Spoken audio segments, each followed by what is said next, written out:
12th, 2018, regular meeting of the Troy Planning Commission. Copies of the agenda for tonight's meeting are available at the entrance to the room. Additionally, the agendas and minutes of prior meetings are available on the city's website. The meeting will be conducted in accordance with the agenda as presented or amended by the Planning Commission. The roles and responsibilities of the Planning Commission are outlined on the reverse side of tonight's agenda. State law establishes planning commissions. The commission is comprised of 9 members, all of whom have volunteered to serve. Members are appointed by the mayor and confirmed by city council.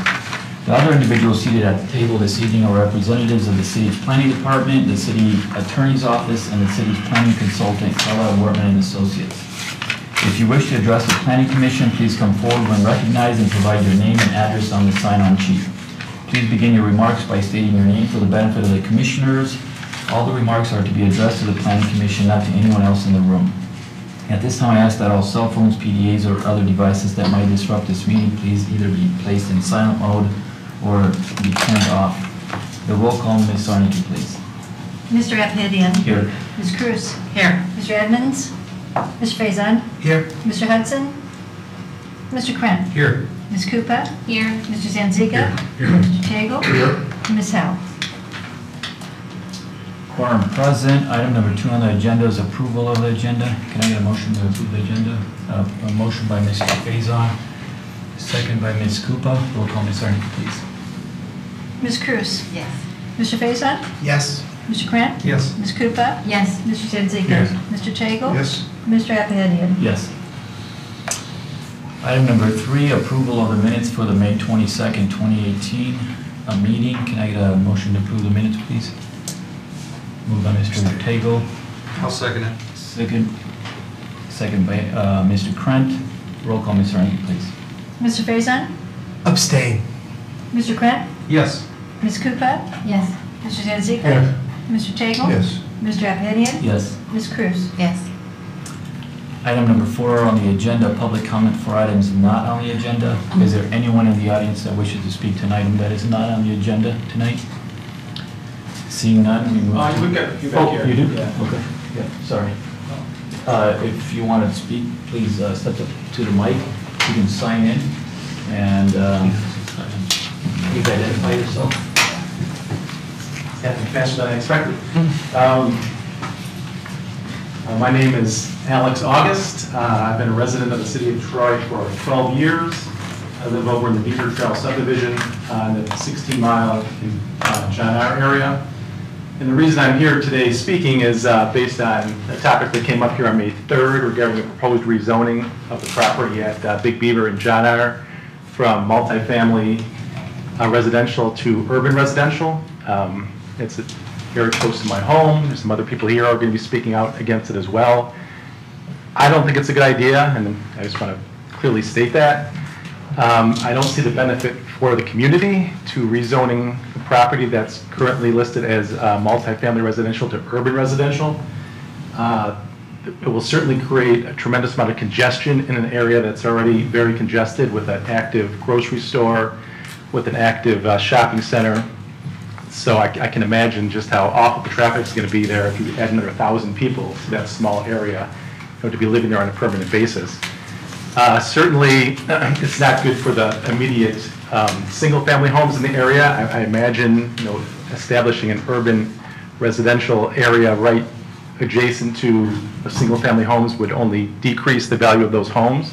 So it wouldn't be a good thing for the people in that community immediately surrounding the neighborhood, and certainly it wouldn't be good for our schools. I mean, I don't know how familiar you are with the condition of the Troy schools. They're excellent schools, everyone knows that.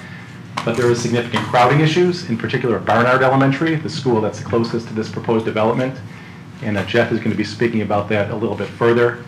If you look at the whole John R. corridor, up and down between Big Beaver and Square Lake, I was actually driving down there today because there's been a tremendous amount of development up and down that corridor over the past 3 years. There's the Rain Tree Village subdivision that's going in, 59 units. There's the estates at Willowbrook that's currently in, or primarily complete, another 59 units. There's the Hidden Park project south of 18 Mile and John R., about 40 units. There's the Hunters Ridge, Bridgewater Estates, homes that were recently built, 70 units. There's the Oak Forest project that's currently underway, probably about half complete at this point, an additional 82 units.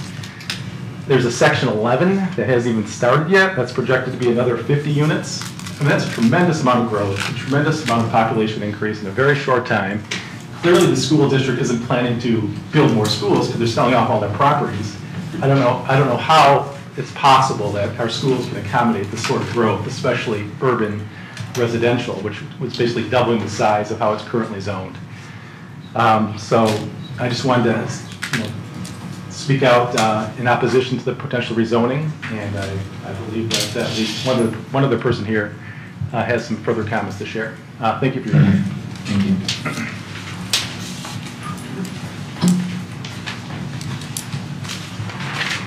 Good evening, Jeff Frederick, 1792 Crestline.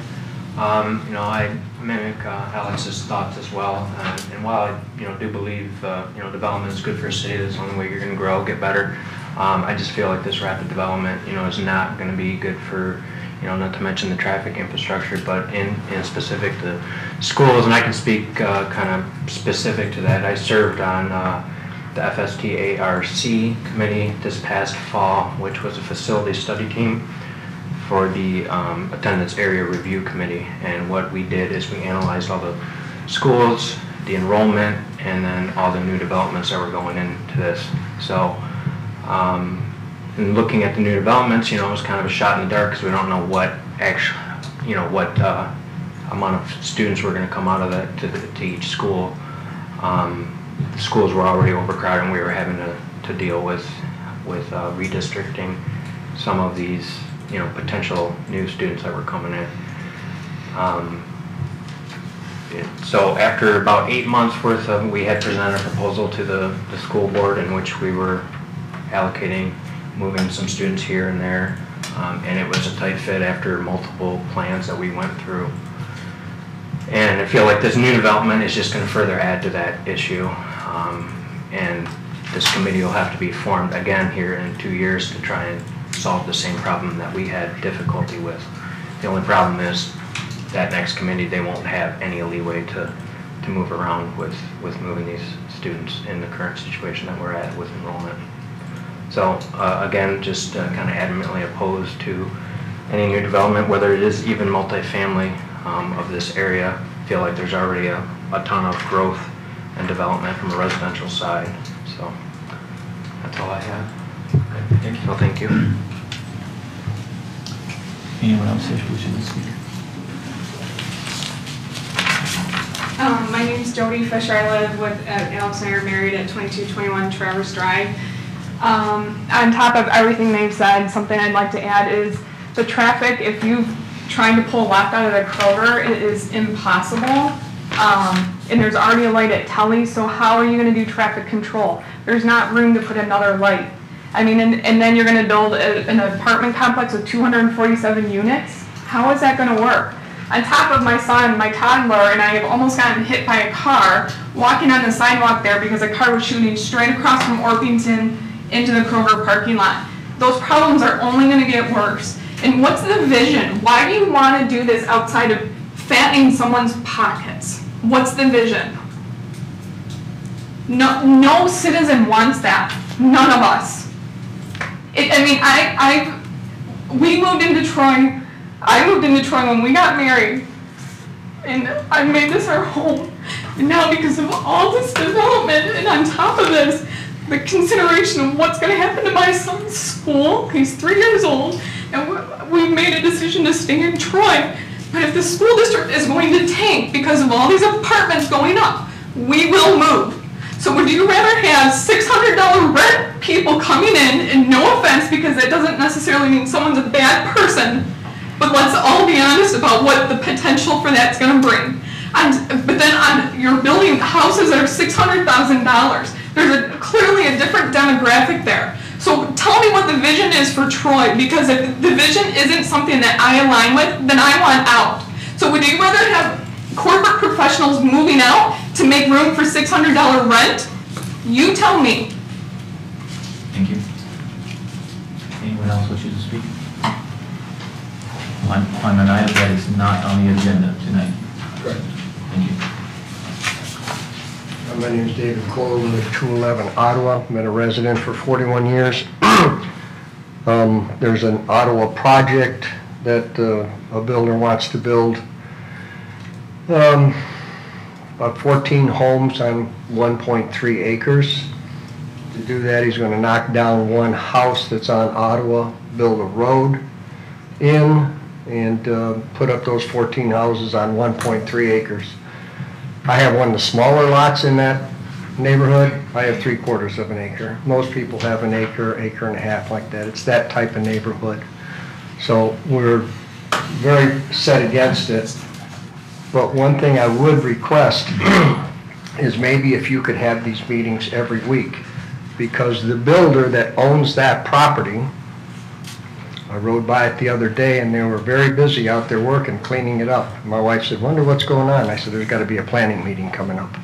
That's exactly what happens. Every time there's a planning meeting, the builder sends his crews over there, they mow the lawn, grass is that high, they mow the lawn. This time they took out some bushes and cleaned up the area, because I think somebody from the Planning Commission drives by these these areas that may be going to be discussed and takes a look at it. So the builder goes over there and cleans it up. So if you would please have a meeting every week, that way we can keep our neighborhood looking good.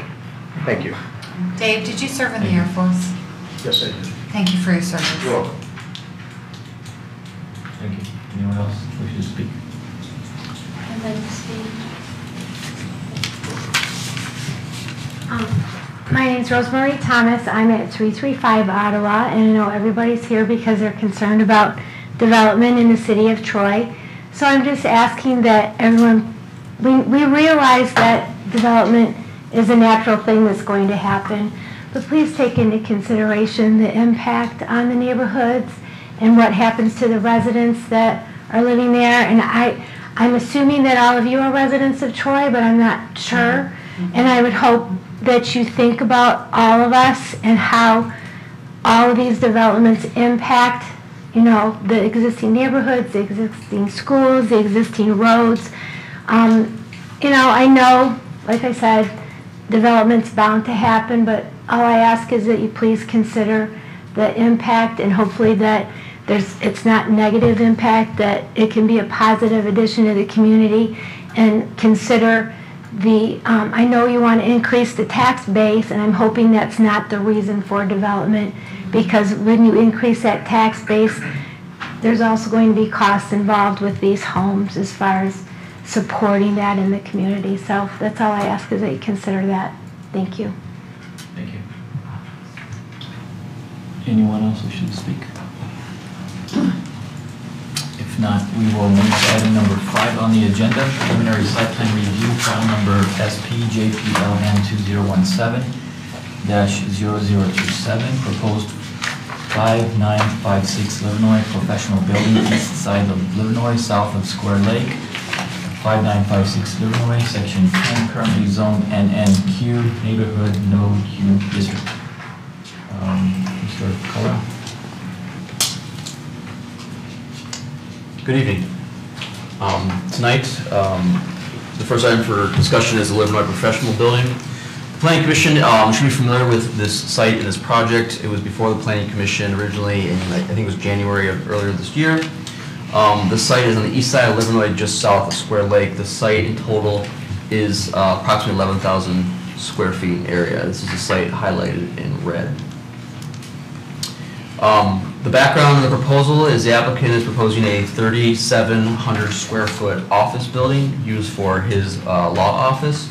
And access to the site will be a shared common access point off of Livernois with to the shared parking lot. This will require 3 parking spaces to be removed for access for this site.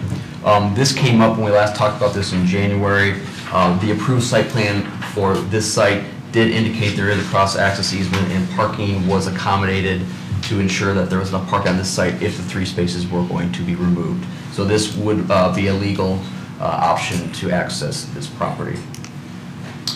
This item was discussed on January 9th. Discussion included the issues of signage, landscaping, stormwater management, trash pickup, architectural design, the urban building form in regards to the fit in the neighborhood node, as well as the photometric plan. The plan has changed since the Planning Commission last reviewed it. For the most part, the building footprint and the layout hasn't changed, but there's some variables to that have changed. First off, there's a new applicant. The applicant before had an unintended user for that building. This building is a spec office building. The user tonight is a new applicant, and he intends to use it for his law office building. The applicant has added a second floor to the building, which I'll talk about in more detail in a second, and that's increased the building size from 1,600 square feet to approximately 3,700 square feet from what was originally seen.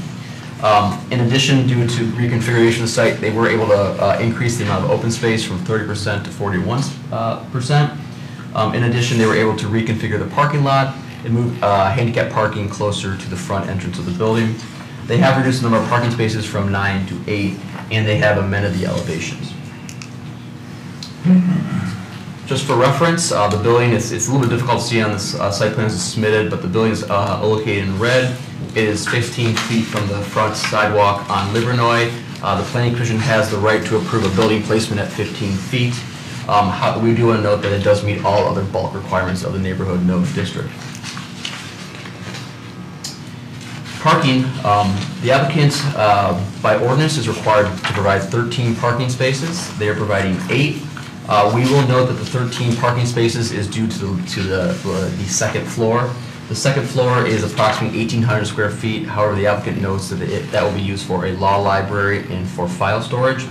However, under our ordinance, that counts towards the gross square footage and counts towards parking. The applicant notes that they're not going to use that area for any office users or any long-term employment, and so they note that 8 parking spaces as shown is sufficient.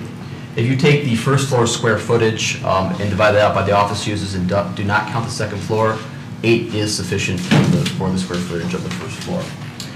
The Planning Commission can consider this waiver, can grant the waiver, and they can also put a condition upon such waiver, such as the second floor cannot be occupied for office uses, so to ensure that that will not be used to count towards their parking. In regards to landscaping, the applicant has met all the landscape requirements. We do note that they are proposing, as required, a 6-foot tall screen wall along the eastern property line. That note was on the site plan. However, an elevation for that wall was not provided, and so we are asking the applicant to provide an elevation of what that wall is going to look like. One of the issues that came up last time was a discussion of trash pickup. The applicant at that time, again, a previous applicant, noted that they did not need any sort of on-site dumpster or trash outside trash enclosure. The applicant tonight, again, indicates that they do not need an on-site trash enclosure, and it's not shown on the plans. So we do ask that they do need some indication of how trash will be picked up.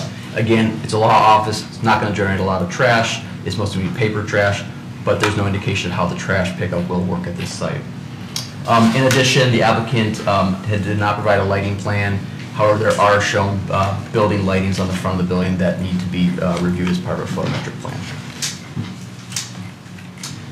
The biggest change to the site is the building itself. It's a much different looking building than what we originally reviewed. Again, it's 2 stories. The Livernois elevation is this elevation. I want to remind the Planning Commission this is a neighborhood node building, hence it meets the transparency requirement and the entrance requirement. So we do find that this is, we don't have the actual calculation, but we do not find that it's not the 50% requirement for transparency. This is the parking lot elevation. This is serving as their front elevation. This is required to provide 30% transparency. It does not appear that they meet the transparency requirement on that elevation as well. The rear elevation, this is the elevation on the back side of the building. There's some parking on that back side. Again, they're required to have 30% transparency, and it does not appear they have that. However, it might be closer than the other elevations. And this last is the side elevation. Again, there's no transparency shown on this elevation. This is the elevation that faces the building just to the south. This is a rendering of the building shown. What shows in the elevation as looks like a glass is actually two doors. We do note those doors open directly into offices, so we doubt that they will actually be open and functioning doors that can be accessed from the outside. We do note that the elevations do not meet the 50% transparency along the Livernois side, and it appears they do not meet it on the 30% transparency on this elevation as well as the back elevation as well. In addition, we do note that the front entrance is located in the center of the elevation that fronts a parking lot. An ordinance requirement is that there has to be a recognizable door and entrance from the street sidewalk, and that we don't find that that meets that requirement. So in summary, the Planning Commission is asked to consider the building placement waiver as well as a requested parking deviation. However, we are recommending that the preliminary site plan approval be postponed to address the issue of the screen wall detail, a letter from the trash collector indicating the ability to pick up the trash, photometric plan, and to amend the elevations based on Planning Commission discussion as well as the transparency and entrance requirements. Again, if the Planning Commission does support the parking deviation, you are able to put you are able to put a condition upon that as part of the approved site plan. Thank you, Mr. Cullen. Yeah, Mr. Sullivan. Just want to add one thing, so, Yes. as relates to the door, you'll recall when we reviewed this the first time, it was a one-story building, it was a flat roof. There was more glass on the front here, and there was a door on the side. And staff has seen applications where it's been very difficult to provide an actual door on the elevation that faces the road, and we've provided leniency. If there's a logical connection in it, and it's very, if it makes sense to shift the door over. We felt that in the other elevation where there was more glass, you could actually see through the glass and see the door. The door that was proposed was clear glass. It was somewhat, the design was different and it made sense. In this design, it's not quite as, it doesn't seem to fit as well as it did with the former design. In theory, the staff could support a door at this location, but as designed, with lacking the transparency, it makes it difficult to support. Does that make sense? Mm-hmm. Thank you. Yeah, thank you. Did you have this conversation with the applicant? Before we saw the elevations, we did. I wanted to clarify, when in Ben's presentation, because we did talk about the conceptually allowing for a door on the corner. Conceptually, we would be open to it, but with this particular design, with the lack of transparency, it's difficult to support. So I wanted to clarify, and to be fair to the applicant, we did talk about it. Yeah, Mr. Faison. 2 questions, Ben. The condition you mentioned for the parking, right? We can add a condition that says the second floor has to be filing or something, not office space. And what's the enforcement mechanism for that condition? You know, and again, I'm not thinking about the applicant or the first tenant, but down the road. So Go ahead, I can piggyback. So, as part of the building permit process, that note would be added to the building permit review. Mm-hmm. And in addition, it would be added to when the inspectors go out and issue a final certificate of occupancy. Mm-hmm. That would be a requirement. They would confirm that before they issue the certificate of occupancy that is not used. A change in user would allow us to go back into the site and also review to make sure that that's compliant as well. In between that step, if they don't pull building permits, it would be difficult for us to monitor. However, how it typically works in situations like that would be, if we notice there's a parking problem, the neighbors will let us know. And so, if the 8 spots aren't sufficient, we'll be able to go out there and enforce upon it. And if we go and inspect and find they're using it would be in violation, and we could force them to rectify the situation. And then Just to try to piggyback on that, we have a program that we use to process all building applications. It's called BSNA, and I showed the chairman earlier this evening. We actually flag it. We have it's a red banner that when you call up the property, you can do it by property identification number, or you can do it by address. You click the address, it pulls up all the records, and there's literally a red flag that goes along the top of the screen. Mm-hmm. So it would say, unable to occupy, cannot occupy, something to that effect. So any building permit that is submitted would not allow occupancy on the second floor.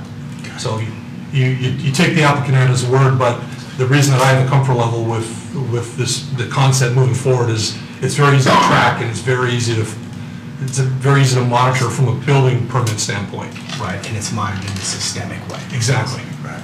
And then just the second question. Mm-hmm. This is that's the north. This is the north. So Livernois is Livernois is this is the north elevation. So on the south side, is there a transparency requirement for that? There's not a transparency requirement for that. Okay, There's a building that's very close to that. got it. Okay, thank you. Mr. Kern? Yeah, go back to, thank you. This is a very traditional colonial type architecture. Do we have any leniency as far as transparency requirements? Because in traditional colonial architecture, this looks really nice, and just gob in extra glass, kind of destroying the character of a colonial building. So I'm just wondering what we have for leniency. The leniency would be in the form of a variance before the zoning board of appeals. Interesting, okay. So we actually don't have a calculation for what the transparency is today and what the need is. We could be closer than we think. But it's our job to point. Yeah, things hopefully out. maybe putting one more pop-out window on the roof or something, some, So it's interesting since we talk about the architecture. I had a conversation with the applicant, and he spent a lot of time watching the meeting and looking at the site plan. I don't want to speak for you, but you're doing such a good job. Looking at the meeting and listening to the comments of the planning commission, you recall that some of the planning commissioners were somewhat critical of the design, and I think this is somewhat in response to the criticism that was received for the other building, which looked very industrial, very basic, and I think there were some comments made about the context. So I think, and again, we'll give you the petitioner an opportunity to speak, but I believe that was somewhat in response to what was presented the last time we saw this. One other follow-up, if I may. Sure. Believe I saw, was it 41% was open space, or, okay. Does that allow at some future time for that open space to become parking if needed, needed to occur for a new tenant or a new building owner? In theory, yes. It's this location, and that's it's used. 41%. And there's a little bit up here. Okay. It's used for the stormwater retention, so in theory, they could put the stormwater retention underground and then convert it. If you spend a lot of money to get a few limited more parking spaces just because the site is so constrained and so small. Okay, thanks. And again, not wanting to speak for the applicant, but we're having a dialogue here. The previous rendition we saw had underground detention. The applicant specifically wanted to get away from underground detention and provide more open space on the surface, so that it was more of an amenity as per best management practices. So I agree, it's a nice solution. Any other questions? Mr. Stenzi? I was just concerned or curious about the doors. There was a requirement for doors, the Livernois elevation, and that's their solution is to have it around the corner. The language actually says that the front entrance must be identifiable and usable from the building, from the front right of way, or from the right of way. We have interpreted that to be either literally on the front elevation and or in proximity to the front elevation so that it's easily identifiable and usable. What we have allowed applicants in the past to do was to highlight that entrance in some way. So if they put a canopy over it or something to draw people into that door, we've allowed that to meet the code requirement of identifiable and usable. I can give two examples. One was Fidelity, the office building on Big Beaver. They felt for security reasons, they in an office building with a lot of private and personal information, they did not have a high comfort level having an actual doorway on Big Beaver. They wanted it on the side, so they provided a canopy entrance, and they designed it in such a way that it was very intuitive to the person walking along Big Beaver, that was clearly the entry, the way to get to the entryway, which was close to the elevation on Big Beaver. The second example is for Seasons 52, which we recently approved on Crooks Road.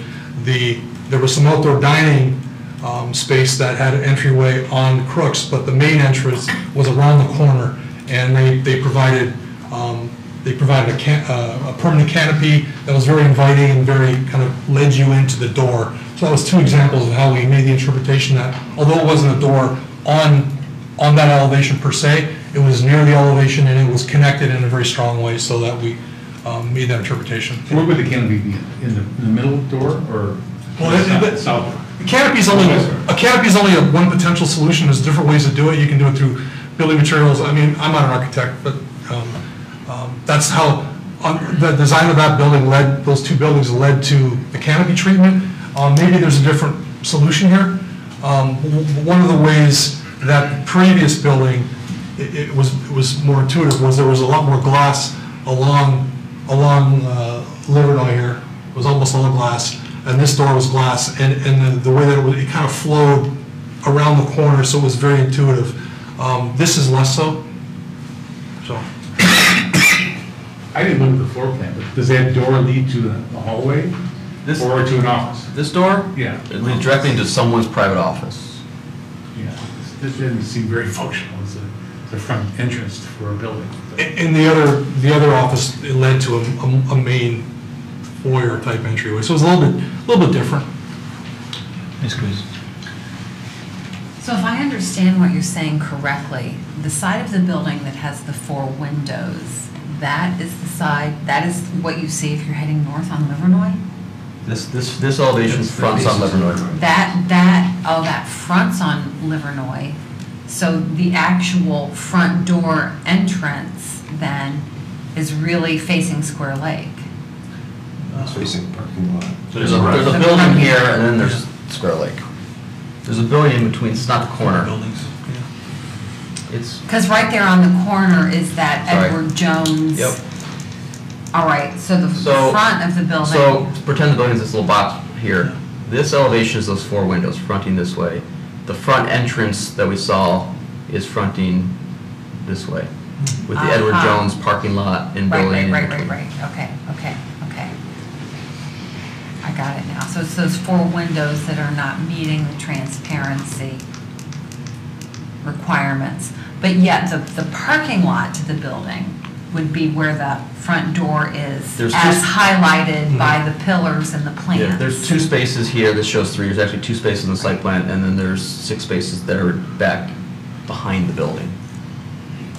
So if you were to visit that building and park in the parking lot, you would immediately recognize where the front door is. Yes. Did you have a conversation with the applicant with respect to numbers 2, 3, and 4, the trash collection, the photometric plan, and elevations to amend transparency requirements? On your recommendation then, like 1 through 4?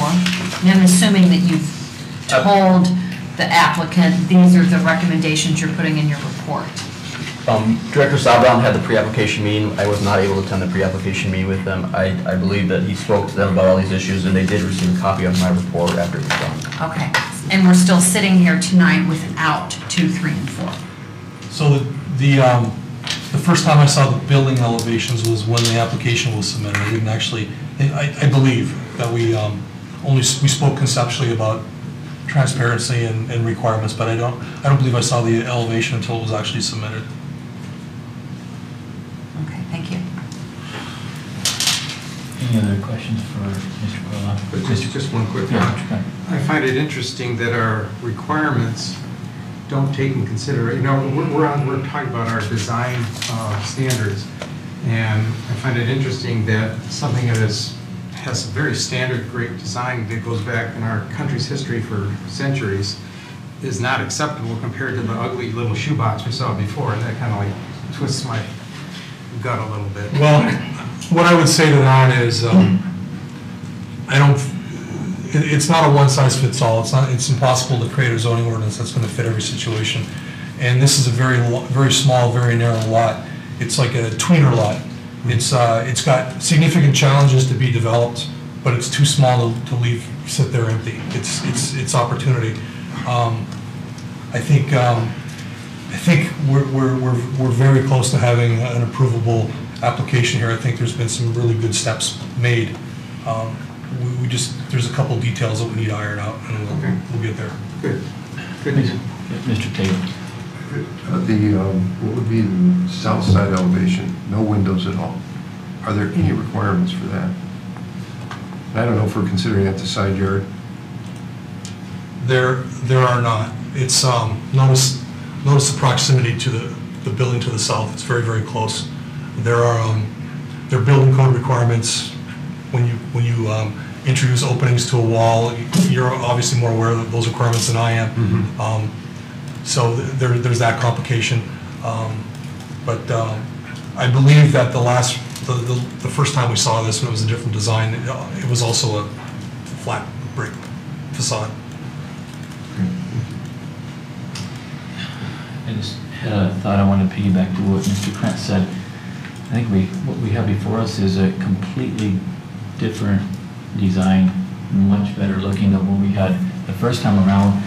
And there's one thought that kind of keeps coming back to me. I'm struggling with having to make the applicant put a front door on Livernois in this situation and completely throw off this entire design. I think he's going for the symmetry, he's going for this specific look, and to require the applicant to really do that. I think this site has so many constraints and so many limitations and so many challenges that we would probably be making this worse to try to force a design onto it to what doesn't fit. I'm just having this thought, I don't know, but maybe the applicant should be the one to come back to us with an actual variation of this to see what else is possible. But just my initial thought to this is that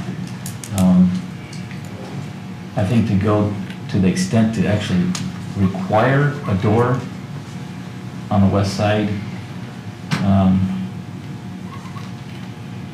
probably isn't the right solution here. That's just kind of my initial thought. I don't know if anybody kind of had the same thought here, but I guess there are options. And we stand by our interpretation of allowing that door to swing around the corner. We stand by that on a conceptual level. It makes sense to allow that type of flexibility because one size fits all with this form-based code is very challenging. But there needs to be the intent of the neighborhood node district, a form-based district, is to focus on form and to focus on that relationship between the building and the street. Right. So, Mr. Carlisle, you mentioned that the form-based code requires that entry to be on elevation facing the main road or be seen from the main road. Now, I guess that kind of leaves it up to interpretation as to where, my question is, from where should it be visible? Should it be visible from along that entire property line as you're driving from both directions? Should it be visible as you're looking at that building right on center perpendicular to it? Is it sufficient if it's visible as you're driving south? You know, I guess that's kind of my... The exact language and guidelines we use is easily identifiable and usable from the front property line. Okay. We have interpreted that more fairly than some of the other strict interpretations in the ordinance. And for example, Mr. Salvin has noted that we've allowed doors that's on around the corner. If the applicant wants to keep this design, there may be some opportunities to keep it in the same location, but make it more prominent from the sidewalk on Livernois. That would be an architecture and a design question for the applicant to address. But ultimately, the interpretation determination is up to the Planning Commission to identify if it is easily identifiable and usable from Livernois. Thank you. Ms. Cooper. I'm just kind of hung up on the parking variance. I don't know if anyone's been watching what's going on. We gave a parking variance, I believe, we did a lot of analysis of IHOP, and then now it's going to be IHOB. And so, how will the parking variance work in this situation? Like, I understand that you can, with the BSNA, you can see it, but I'm just worried, is there going to ever be a situation where something happens to this building and those 8 spaces won't be enough? Like, how do we know? So the building will be tagged, as we said, in the software system for building permits. Change of use goes through and every time a change in use is for a building, we check it against the building records. So a new user would have to come in and prove that the 8 spaces there, that they can be accommodated for their use. If it's not, they'd either have to add parking or come back and ask for additional relief. So a new tenant would have to be a low parking generating use if this building were to be switched over to another user. The math in this is really simple. Staff of 4. staff of 4. If he grows and he needs to hire more staff, he needs to find another building. That's the math. Because if they end up parking here, along the street, they can't park on Livernois. Very easy to monitor, and we'll notice literally within days that there's a parking problem, and our building official will enter the building, and we'll tell you, the problem will have to go away. It's a lot, there's a lot less moving parts with this parking variance than IHOP. IHOP had different hours of operation and 100 and some spaces, and this is real easy math.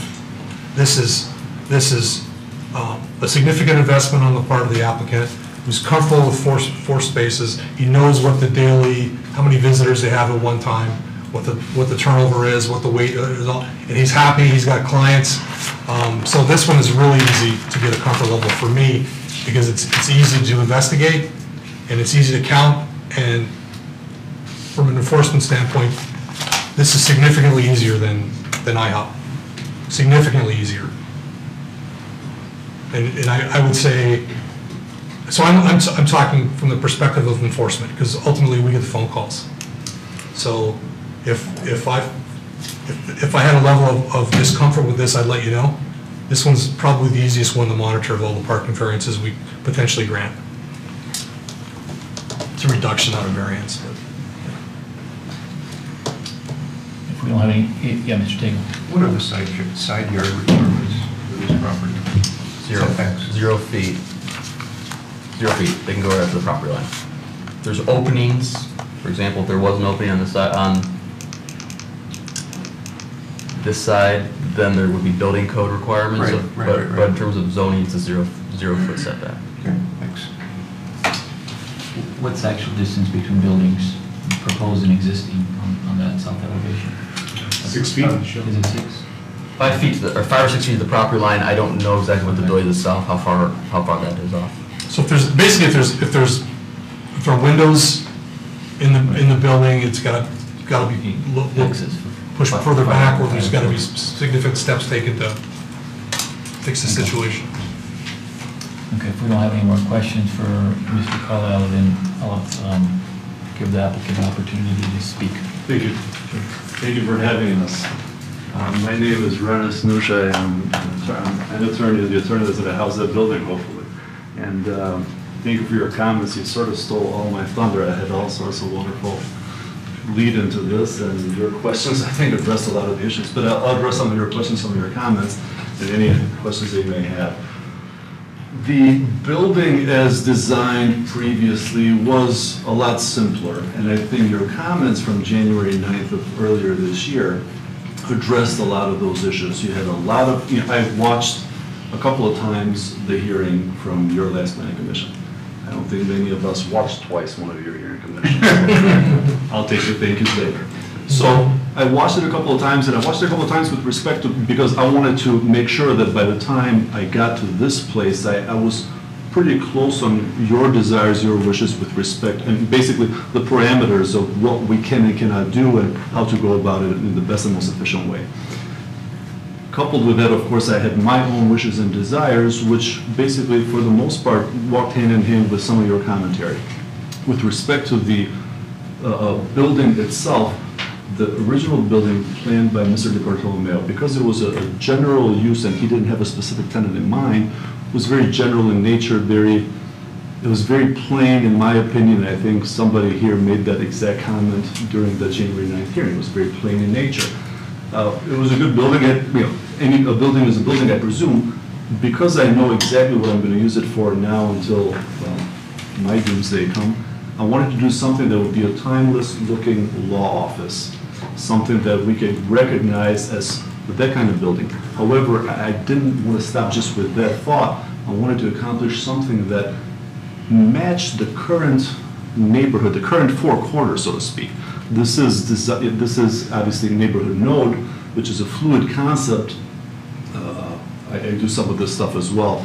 It's a fluid concept, obviously, as to what that means. And that corner, the Square Lake and Livernois corner, really speaks to that, to the fact that it's a fluid concept, because the buildings, the area is developed in such a way that doesn't always make sense. The buildings don't always, they're built in different times, different eras, and don't necessarily flow 100% with one another. That said, I think this general look is one that you can see, and it can translate with respect to some of the buildings, starting with Janelle Salon, which is a property to the north of us, and the plaza that is on the, what is that, northwest corner. This is a general look. They're not two-story buildings, they're one-story buildings. Then you have the new development with respect to just across the street from this particular parcel, the new development that you approved with respect to the condos, okay? So getting something that matches across the board, would I be able to do it? Would anybody be able to do it? Perhaps not, but this, I think, goes in that direction. With respect to transparency requirements, I think we're a lot closer than you may be able to tell here, particularly with respect to the front end. On the Livernois, meaning the Square Lake end, which is the front side of the building. On the Livernois end, we are missing the transparent requirement. I know that because my architect misunderstood my commentary with respect to it. And that we will address to satisfy your criteria. I told him 2 windows per office, whereas what we have here, I apologize, I'm being undressed, but not fully because it's a little hot in here.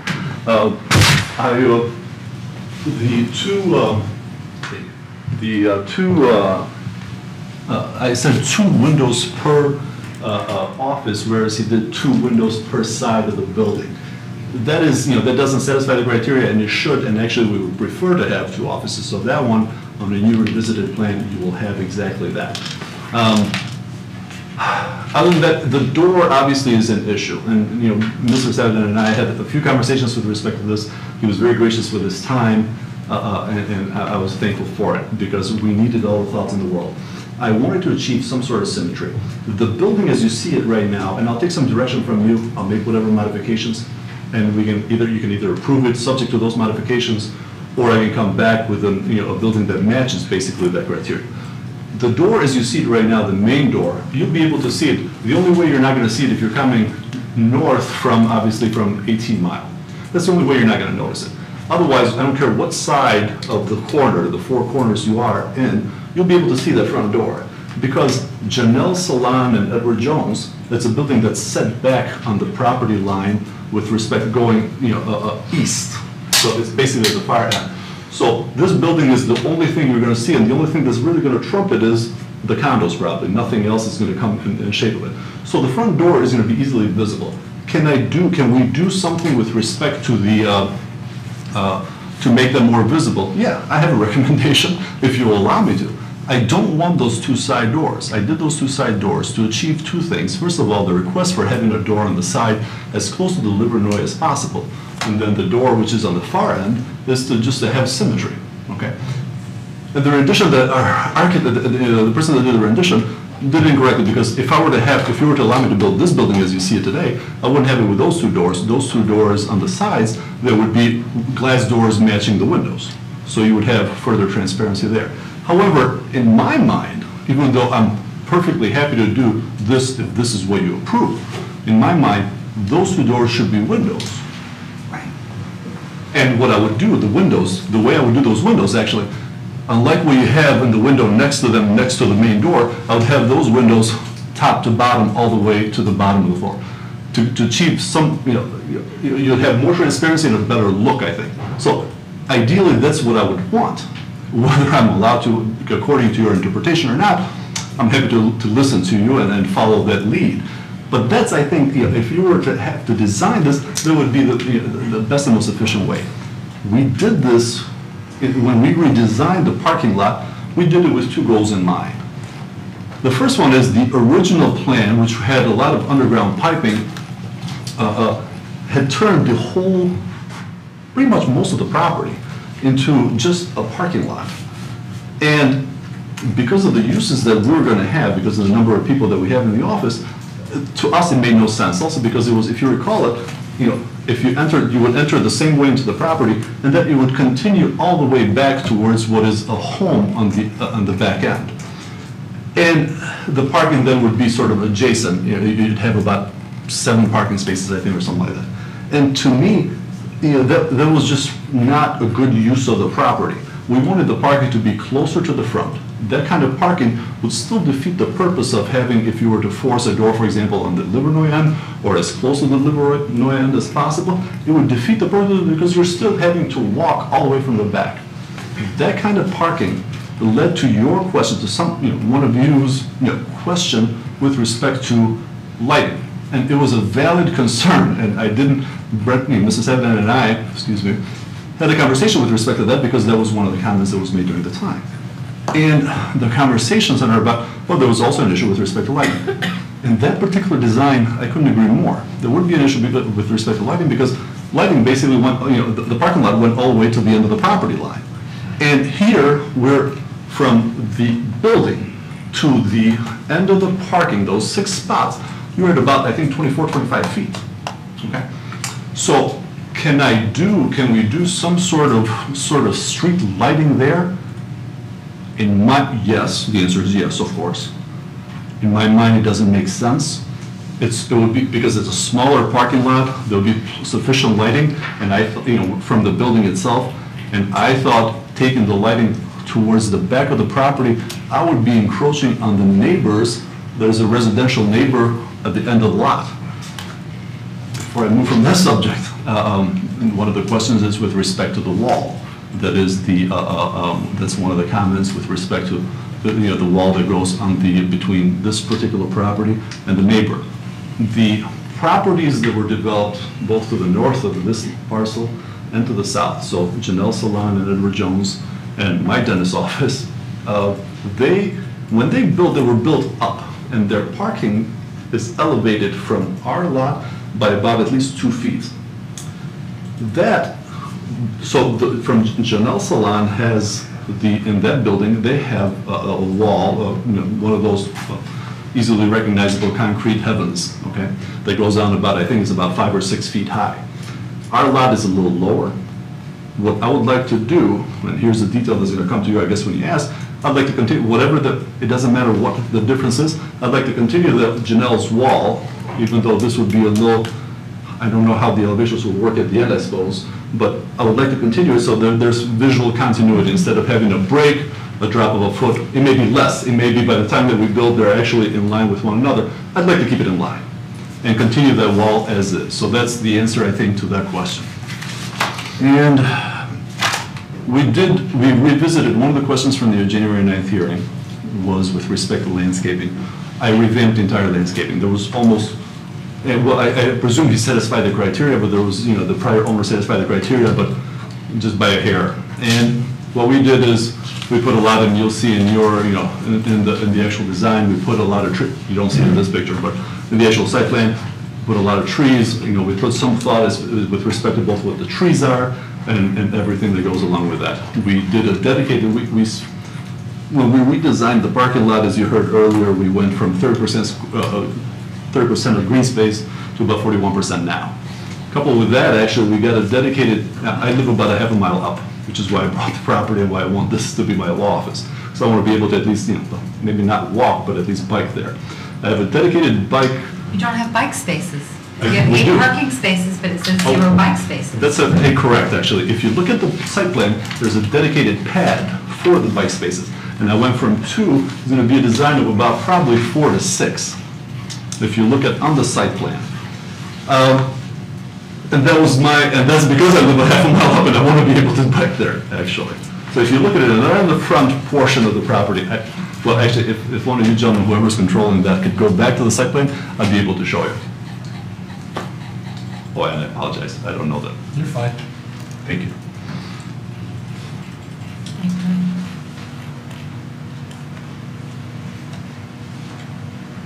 I just looked through it, one second. 23? You're way off.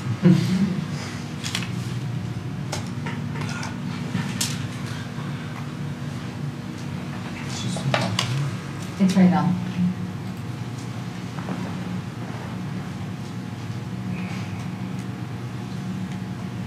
Is that it? Yes.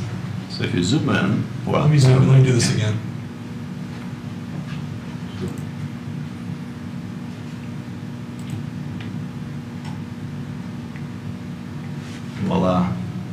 Correct. Voila.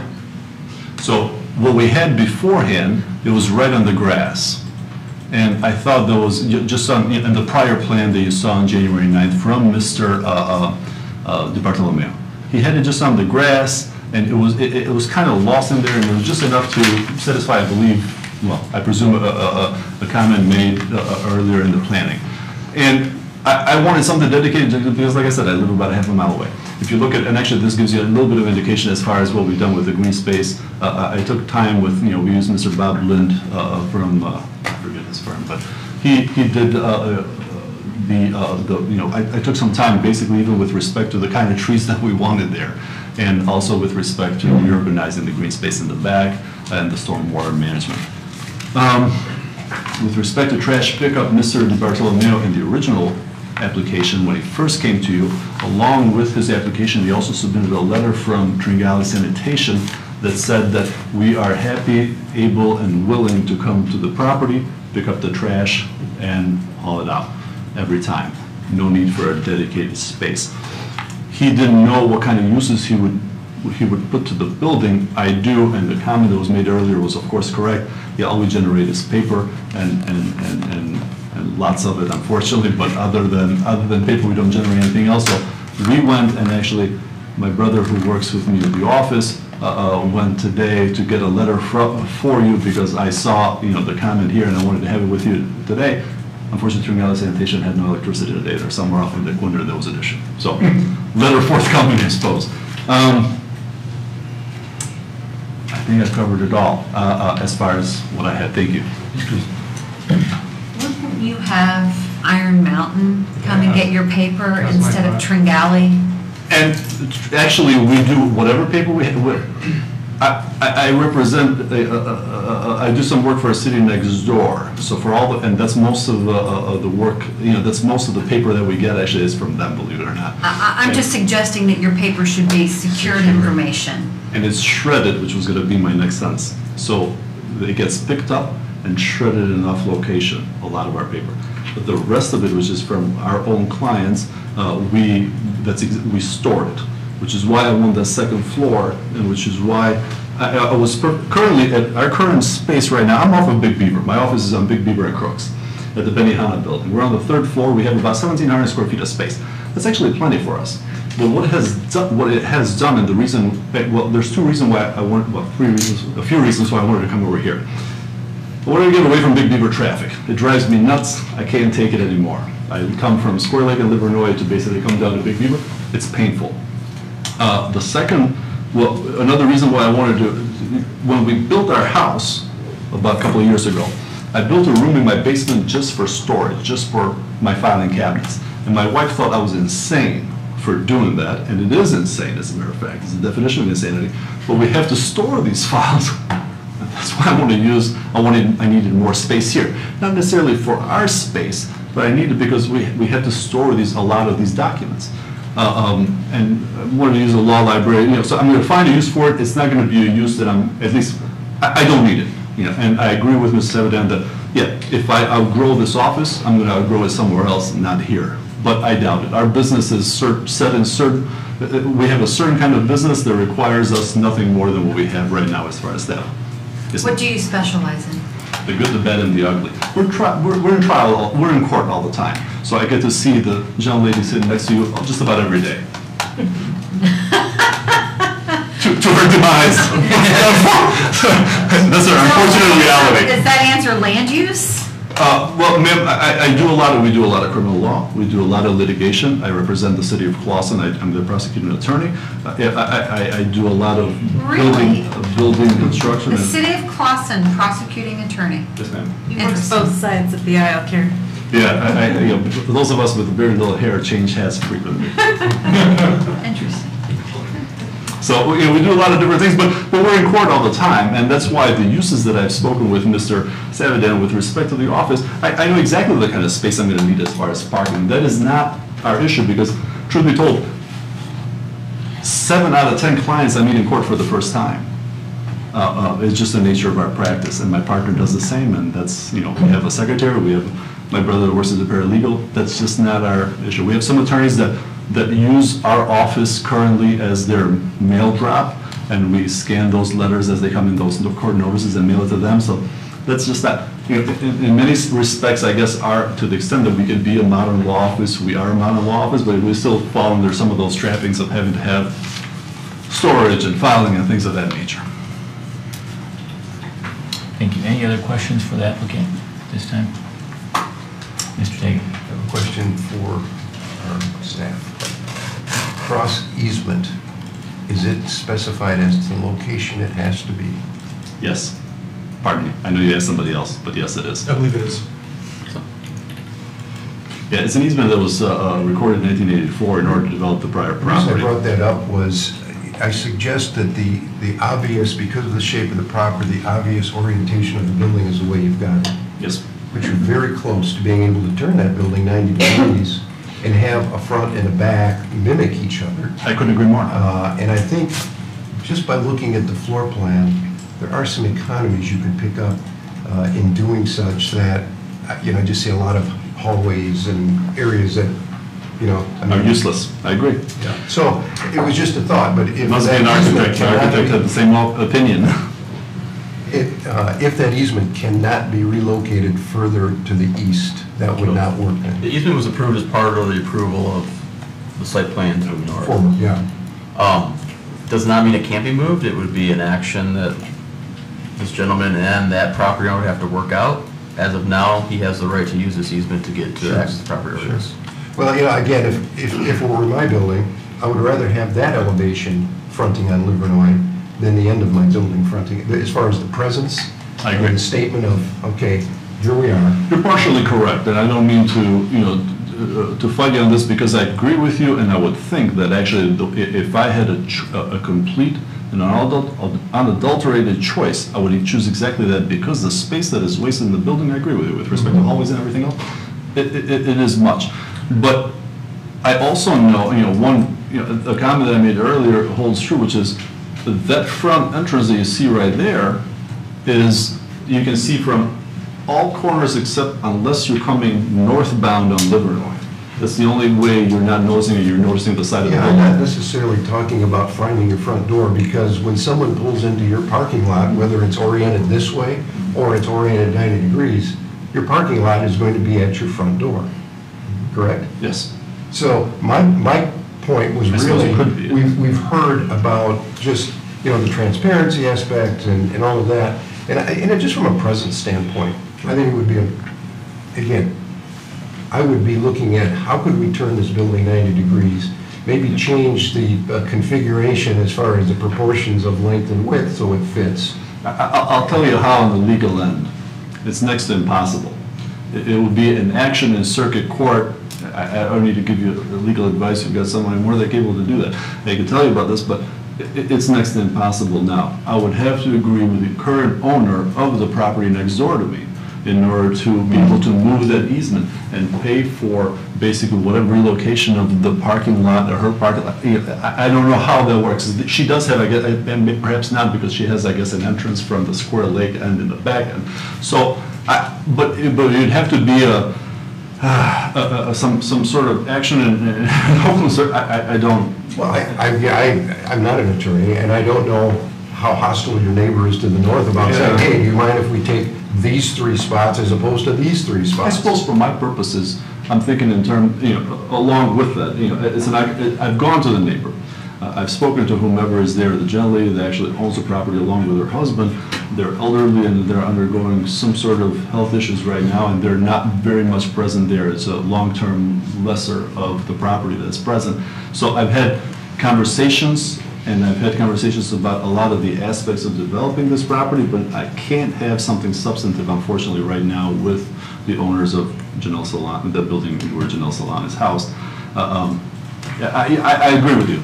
All I can say is I suppose I agree with you. This is the best in order to satisfy the criteria that has been laid out, basically both from your interpretation of the ordinance and all other aspects. This is, I think, as good as it gets. Here, I'll make you another comment, because some of you made this comment with respect to the back end of the property, or the back wall of the property, which is which is about 5 or 6 feet away from the dentist building.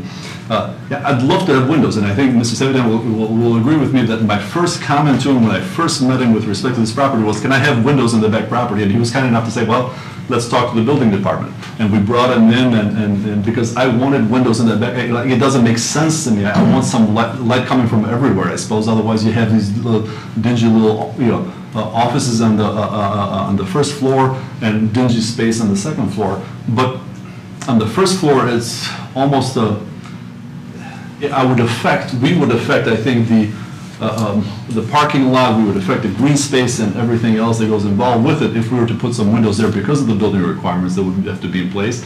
And obviously, I would be looking at just a wall. And on the second floor, which I would love to have some windows, and I guess that one is dependent on, I just don't know what the top of the dentist building looks like. Because now all of a sudden, if I have a law library of some sort up there, and I'm looking at, at least I would do that in the center area, I suppose. And on the sides, I would have my storage cabinets. But if I have a law library, I'm looking at the top of this, the dentist office, which is a building from, I don't know, the 40s or the 50s, I'm not sure how pleasant that is. So from your storage area? From the law library area that I would have up there. So I guess that's, Well, that's the other thing about rotating at 90 degrees. Now you've got a short dimension. I agree. You could get away with no windows there. I agree. But whatever. I mean, my suggestion was only to make your project better, but I agree. There are hurdles that you can't. Yeah, I'm listening to you loud and clear, and I agree with you. But these, I presume, these kind of hurdles, and also I have to be mindful of one. And I know you understand this. I have to be mindful of the fact that this is about less than a quarter of an acre, I think. And I'm investing substantial sums here. I'm investing substantial sums to be able to make it look good and build it as quickly as cost efficiently as possible, while satisfying all the possible criteria that I can. Yeah, do I want to make the building better and better and greater and more wonderful? Of course I do. Do I want to make it the best building in Troy? Yeah. Will I be able to get there? No, not on this property, not with the kind of building that I can put in a kind of parcel that this is, unfortunately.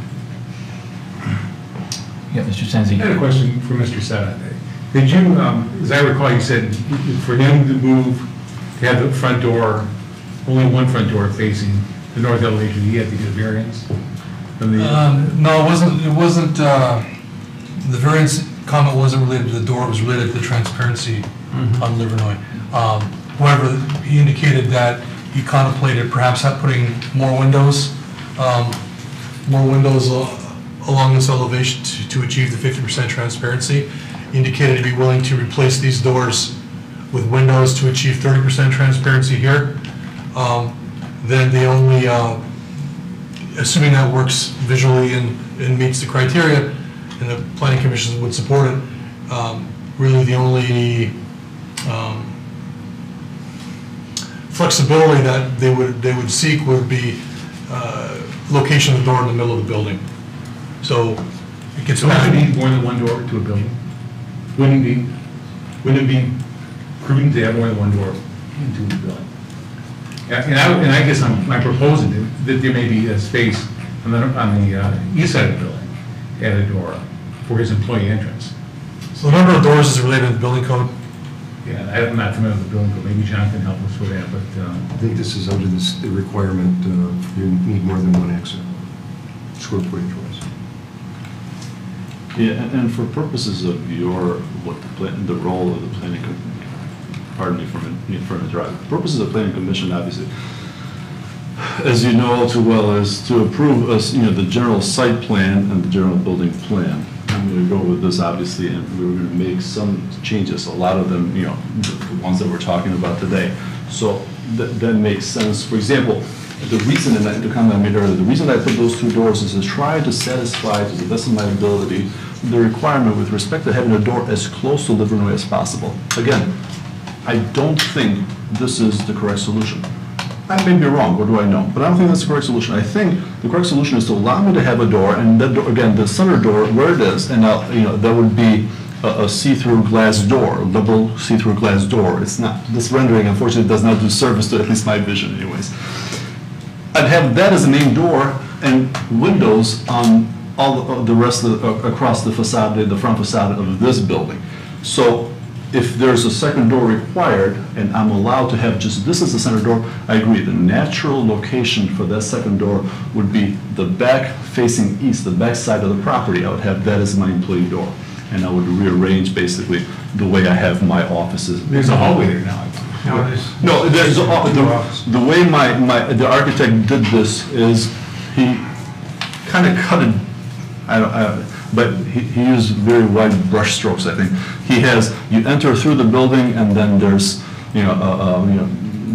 basically stairs to the second floor in the front, office, 4 offices, basically one for each of the attorneys, one for secretary, one for paralegal, is the way he did it. But in the back of the property, though, I agree, if we are able to do away with these 2 side doors and have those as windows and have the front door, and mind you, this building, the width of this building, we're talking about 68 feet. So the difference between, from the corner of Livernois to that center of the door, we're talking about, what, 30 feet? I guess my point was, would you be required to get a variance? If you eliminate the doors, and then the answer is no. The answer is if he eliminates the doors, it would probably help to achieve compliance with the transparency requirements on the parking lot side. And if you were to add more windows here, it would be closer to compliance on the Livernois side. So if the planning commission supports that conceptually, because you haven't seen what it's going to look like, but if you support the direction that we're going in, then the applicant could provide a drawing that has 4 windows here, replaces this with a window, replaces this with a window, and Well, I think that if it can't be rotated as John suggested, that may be the best alternative. And if you felt it was necessary to have an employee entrance on the east side, you may want to do that, but it sounds like it's not necessary. It isn't because of in my mind, it isn't because of the size of the building. Right. But that said, ideally speaking, actually, our employees are going to park in the back, we're going to leave the front. One of the parking spots, you're right, this conceptualization here has 3 parking spots, but what it is 1 parking spot and then 1 is for a handicap parking with an additional area in between. Right. So we would leave that for, clients coming in, whomever, a handicapped person's using that, and we would park in the back. So the ideal entry for us as employees, it would be from the back end. Right. So if I can do away with these 2 side doors, that's exactly where I would put the door. so I think the main issue then there's some small I issues. The main one was transparency on the 3 sides of the building. Is there anyone on the can I ask, Mr. Chairman, is the planning commission supportive of the direction that was proposed with adding more windows on the Livernois side, replacing the doors with windows to achieve more transparency, and utilizing that door as the main door? I think that makes sense. Yeah, can we incorporate that in the resolution, or do we just need to get consensus that we're moving in that direction? What the applicant actually suggested? Can I ask a show of hands if anyone has an issue with moving in that direction? Can I ask a question? Unclear on the position of where the main entrance is then. You're saying it would be the center? Right where you see it, the center. This would become a window? A window? This would become a window. Okay. This would remain. Okay, fine. And remain unchanged? As No. It would be a see-through. See-through doors. See-through doors. It would have glass, so that Glass it doors. would achieve the 30% transparency on this side, and hopefully achieve 50% by the Adding introduction of more windows on this side. Reason I was asking in a different question, I thought we were discussing it needs to be visible, prominent, need to be guided to from Livernois. So we think that configuration meets all of those requirements. Is that what we're saying? I think they can get there with design. So it wouldn't look just like that, the design would be different? Well, there's a bike rack that's proposed for the corner that helps to, I mean, I think you can achieve it through design. If you pulled up in that parking lot, would you look at that building and wonder where the front door was? Absolutely not, but I'm asking in terms of our requirements in our code, that's all. So It doesn't set a precedent. I guess what we're discussing here is, are we comfortable with giving the applicant leniency to leave that door where it is right now? Right. On that elevation, and not move it, but incorporate other design elements that actually directs the customers and the visitors to that door by the other elements on I the think the site? columns, I'm fine with that. I think Yeah. the columns take care of that. I might suggest that the architect consider, when walking from the sidewalk on Livernois, how he gets around those columns. It only has a 5-foot sidewalk in front of your building. Because now you have to step out onto the pavement around the columns. You're right. Your floor plan and building plans don't match your elevation. I agree with And you, so Ed, you're if right. we're saying this portico, this prominent element that sticks out in front of the building to say, here I am, here I'm the front door, it doesn't work with your plan. So you need to look at that. Understood. And make sure that works. Yeah, that makes sense. I agree with you. And I presume I'm gonna, one way or the other, whether, I would like to, as far as what my visualization or how I'd like my building to look, I would like to have some sort of stone or limestone feature such as the one that you see there. Whether I achieve it by, as to how he will address it, I don't know. I can't do his job. That's why he does it, I suppose. But I take that comment because I guess I know enough to know that was an issue. I spotted that issue. My only other question is, did we determine that a employee entrance or a second door into that building was not necessary? Did we determine that, or because of the size of the building, it's not? That's a building code issue and one door is sufficient? I'm not going to go on record saying that. That's. I like the idea of a second door. Well, I mean, I live in a house and I have multiple entrances and exits to my house. I think that in a commercial building, it only makes sense that we would have another door, like you called it, an employee entrance. But I'll tell you this, even though the current design, was because we're trying, of course, we're trying to address certain challenges, obviously, with respect to this. The current design has these two doors. Truth be told, one of those offices is going to be my office. I don't know where, but in my office, for example, I would like to have, if I have this corner office here on the corner of Livernois and, facing basically Square Lake, where you see one of those doors, I would want, in my mind, I could see a use for a door in my office, and it wouldn't be just a door for the sake of having a door. It would be a door that I use, that would take utilization. Does it, Is that your private entrance? Correct. Because sometimes we have to escape clients, not just face them. So. Patio with some furniture and a fire pit. You can check out my house. Well, so again, I don't need to just throw ideas there because that's I'm accomplishing nothing by that. But ideally, if I could do it, if this planning commission says, yeah, we're fine with leaving the center door where it is because that would make sense. Have it somehow prominently featured and move into windows with respect to achieve the transparency requirements of 30%. Add more windows on the Livernois side to achieve transparency requirements up to 50%.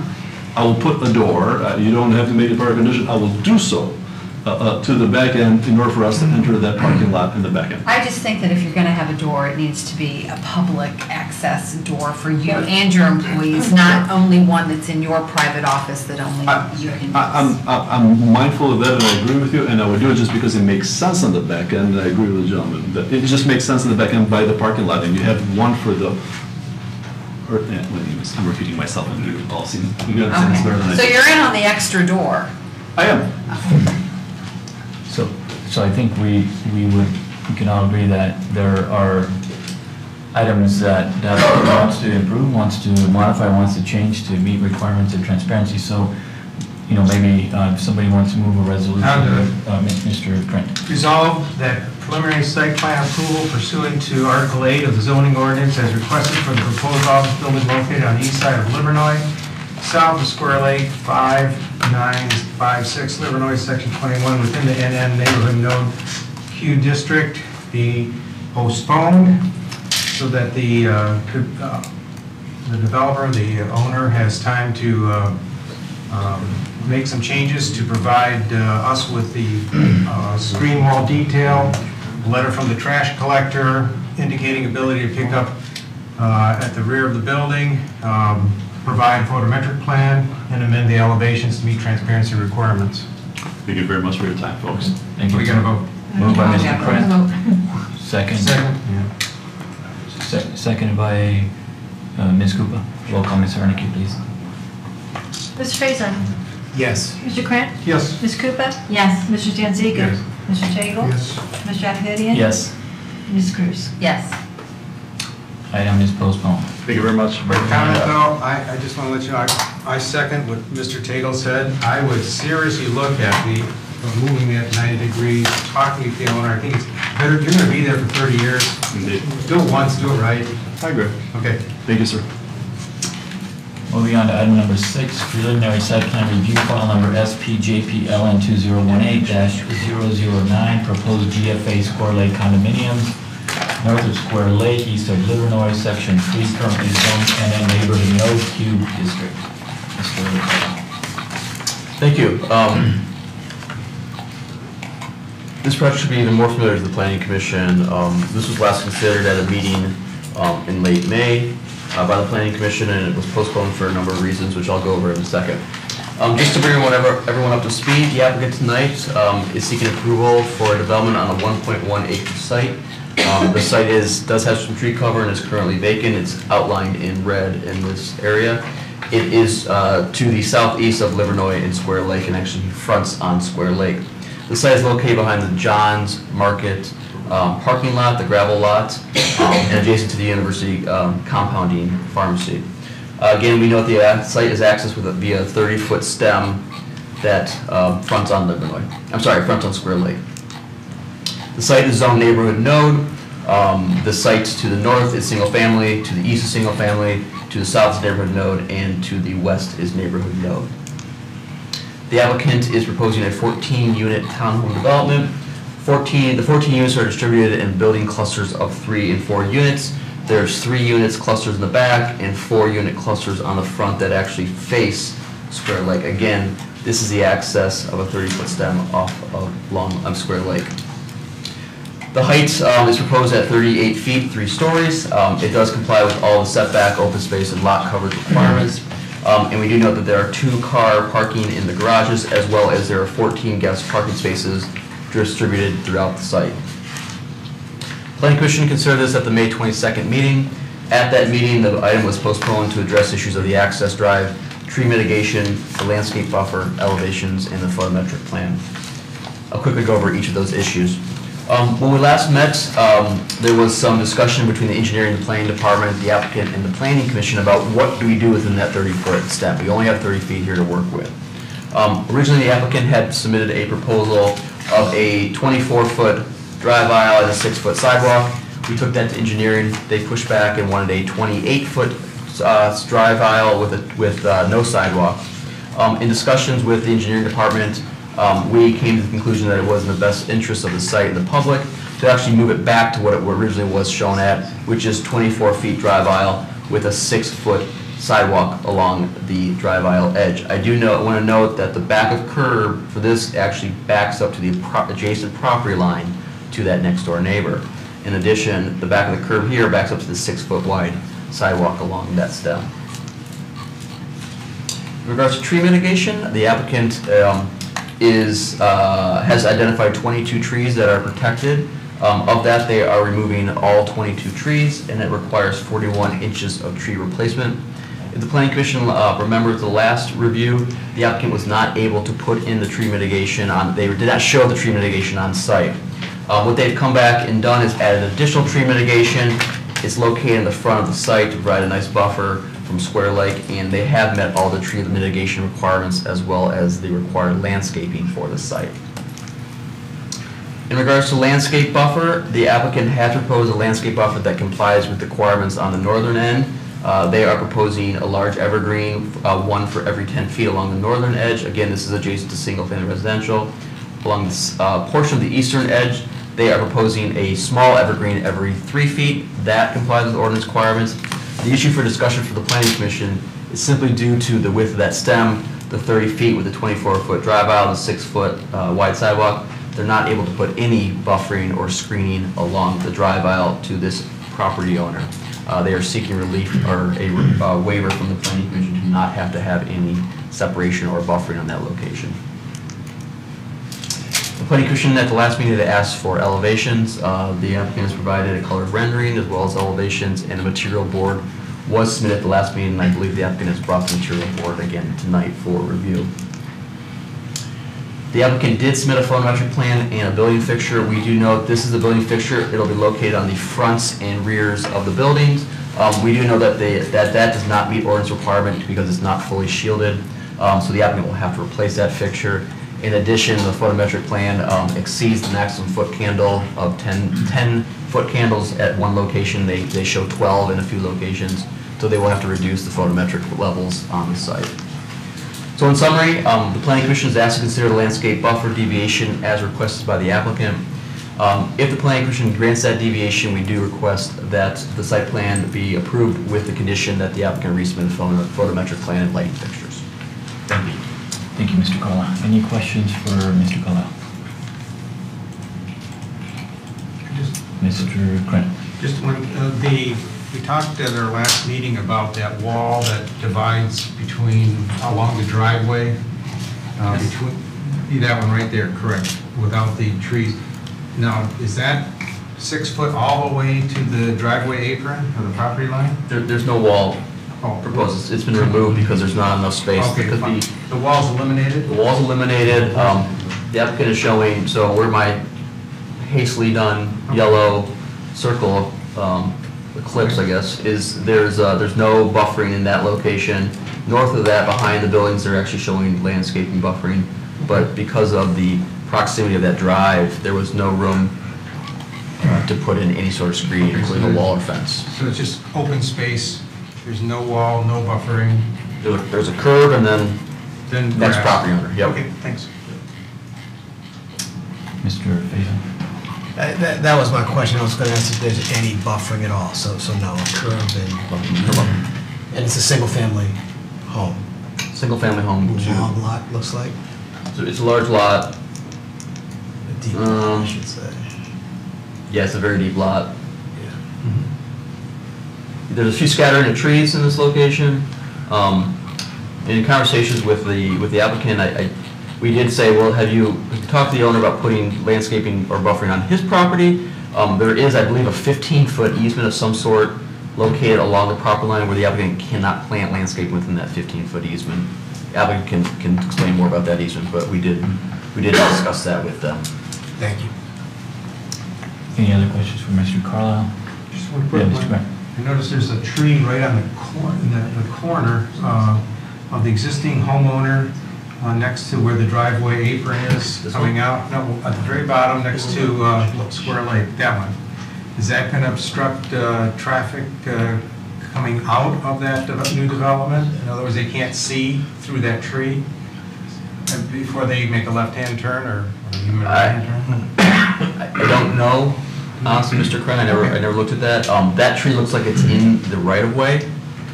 So I assume if it does become an issue, the road commission, I think Square Lake is a county road commission, they would be able to remove that. Yeah. Okay, just want to make sure it's safe, getting in and out of that place. Can the applicant be proactive and request the road commission to actually look at that and see if there's a visibility issue before and not wait until that project is complete and deal with it after that? We can have them do that. I would also, this has to go through full engineering, and that's something, the visibility access we looked at as part of the engineering review as well. Okay. Yeah, Mr. Tager. I noticed on this plan here that there's a gravel lot to the east of the paved lot at John's. And there's an access area, yes, a fairly wide access area. Has there been any comments from engineering about we're dumping a driveway out right next to this other large access? And does that, I mean, that's in the right of way. But this property owner, John's, already has a concrete approach to their parking lot. So Mr. Abthera did work or attempted to work with the property owner of John's Market to try to share access points, share property, etc. They were not able to do so. Mr. Abthera has a right to access his property. He doesn't have the right to go onto the John's Market property. No, that's not where the direction I'm going in. Okay. Where I'm going is whoever owns the road has a right-of-way dimension. And can that gravel access be eliminated out of that right-of-way because of this one? Yes. I don't know. I'm thinking out loud. Good. I would have to investigate whether that's I an get in actual. trouble when I do that, I would- I'm just saying. I would have to investigate whether that's an actual approved access.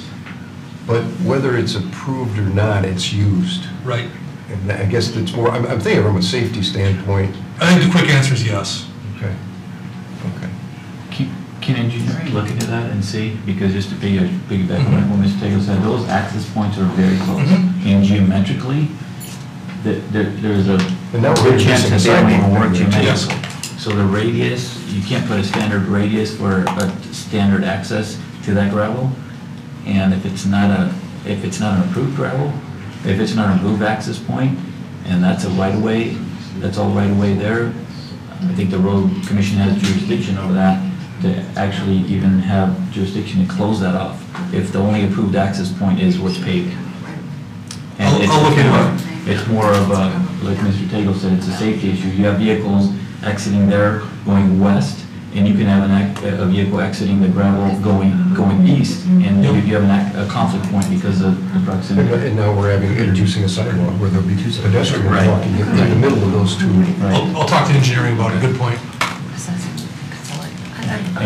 Any other questions before we get the, if not, the applicant is here, you may step up. Hello, my name is Gary Abathera, developer of the property. I'm here again with you with my son to set up the pictures. I'm here to answer any questions you have. I can probably answer some of them that you guys were talking about. Do you have any questions for me? Any questions for the applicant? Maybe you could expound on the, you said there's an easement on the east side of your driveway. On the east side of the driveway, there's a 15-foot storm drainage easement there that goes to the King Drain, which runs along Square Lake, runs to the middle of the property, and cuts across to the office buildings there. So there is a 15-foot easement. I think it shows, maybe on the site plan, the page you're showing on right there shows it.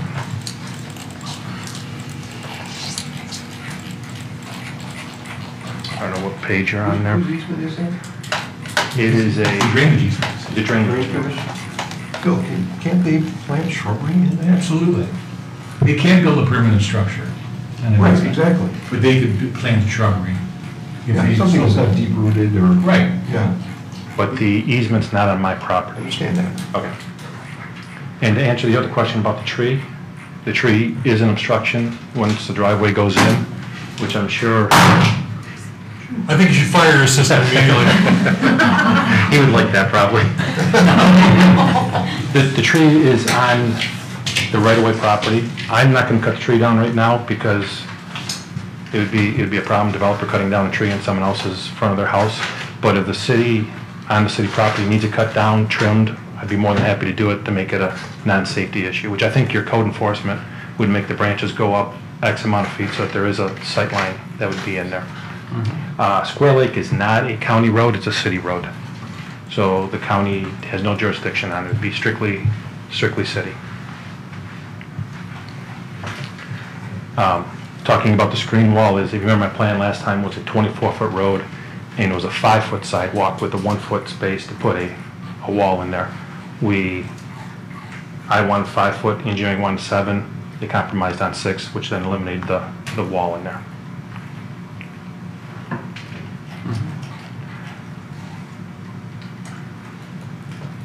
Yeah, Mr. Senzi. Have you approached the neighbor about screening along the? I did not talk to him about screening. The gentleman passed away about 5 weeks ago, and I didn't think right now is a good time to be talking to his widowed wife. She's not living in the house right now. She's living with her granddaughter or daughter, and I've talked to her one time just about what we're doing there, and I don't want to bring this up to her right now.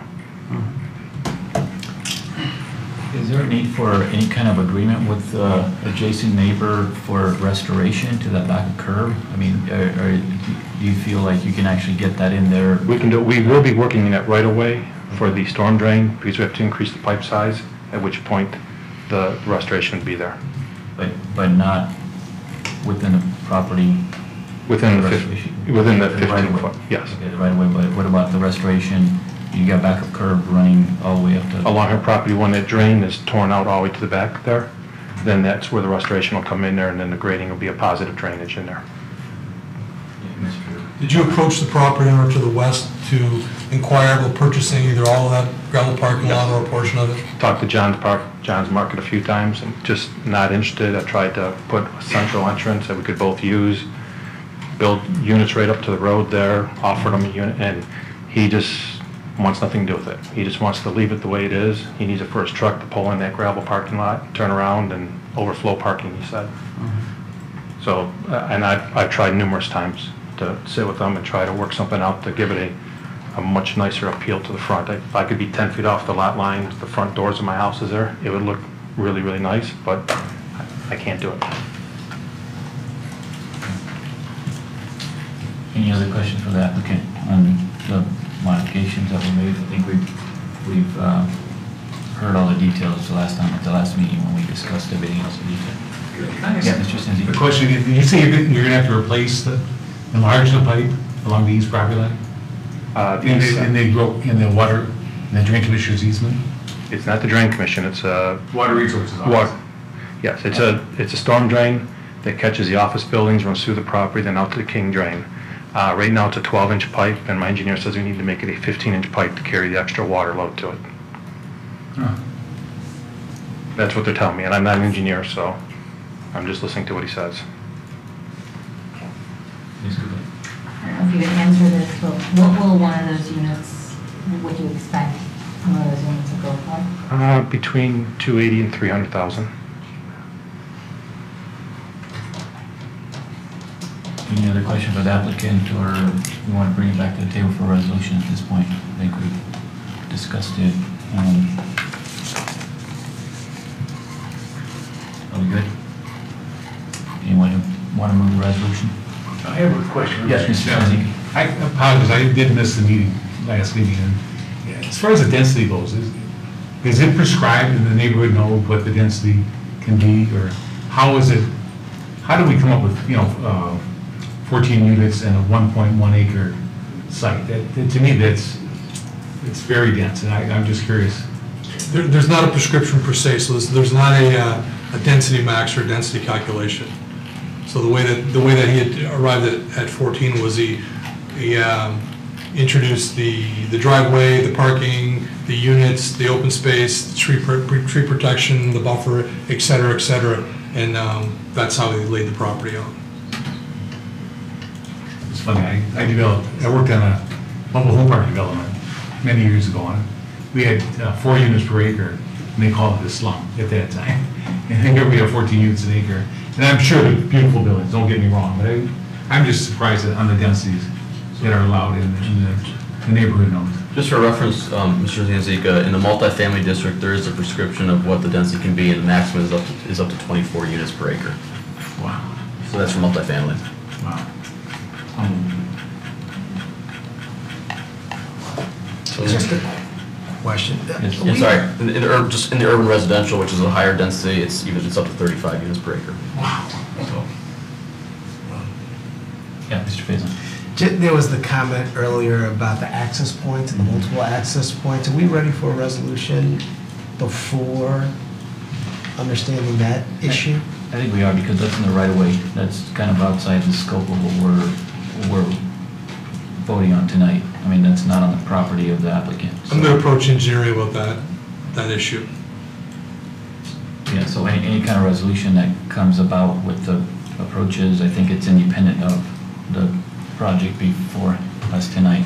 And we can't condition the project based on those access points. Yeah, and I was asking because I didn't know if depending on the answer to that question, if that changes that stub area and the impact on the border. No, there's a road there with no buffering, regardless of how that conversation comes. It's a 30-foot stem. The applicant has tried to enlarge it, not been able to, so it is limited within that 30 feet to what you can do. That property was created plus or minus 20 years ago. In hindsight, it should have been 40 foot wide. It was 30 foot wide. Hindsight's 20/20. Mr. Senzi. I do have an issue with eliminating the retaining wall on the driveway going to the north. And I know the applicant said he approached the neighbor, he hasn't been able to come to any consensus or any agreement with him. But could we condition, or ask in the resolution that he again approach the neighbor to provide a landscape buffer in lieu of the retaining wall on the site? Because it's, to me, it's, it just seems awkward. They have a landscape buffer around the whole site except for the entrance to the facility.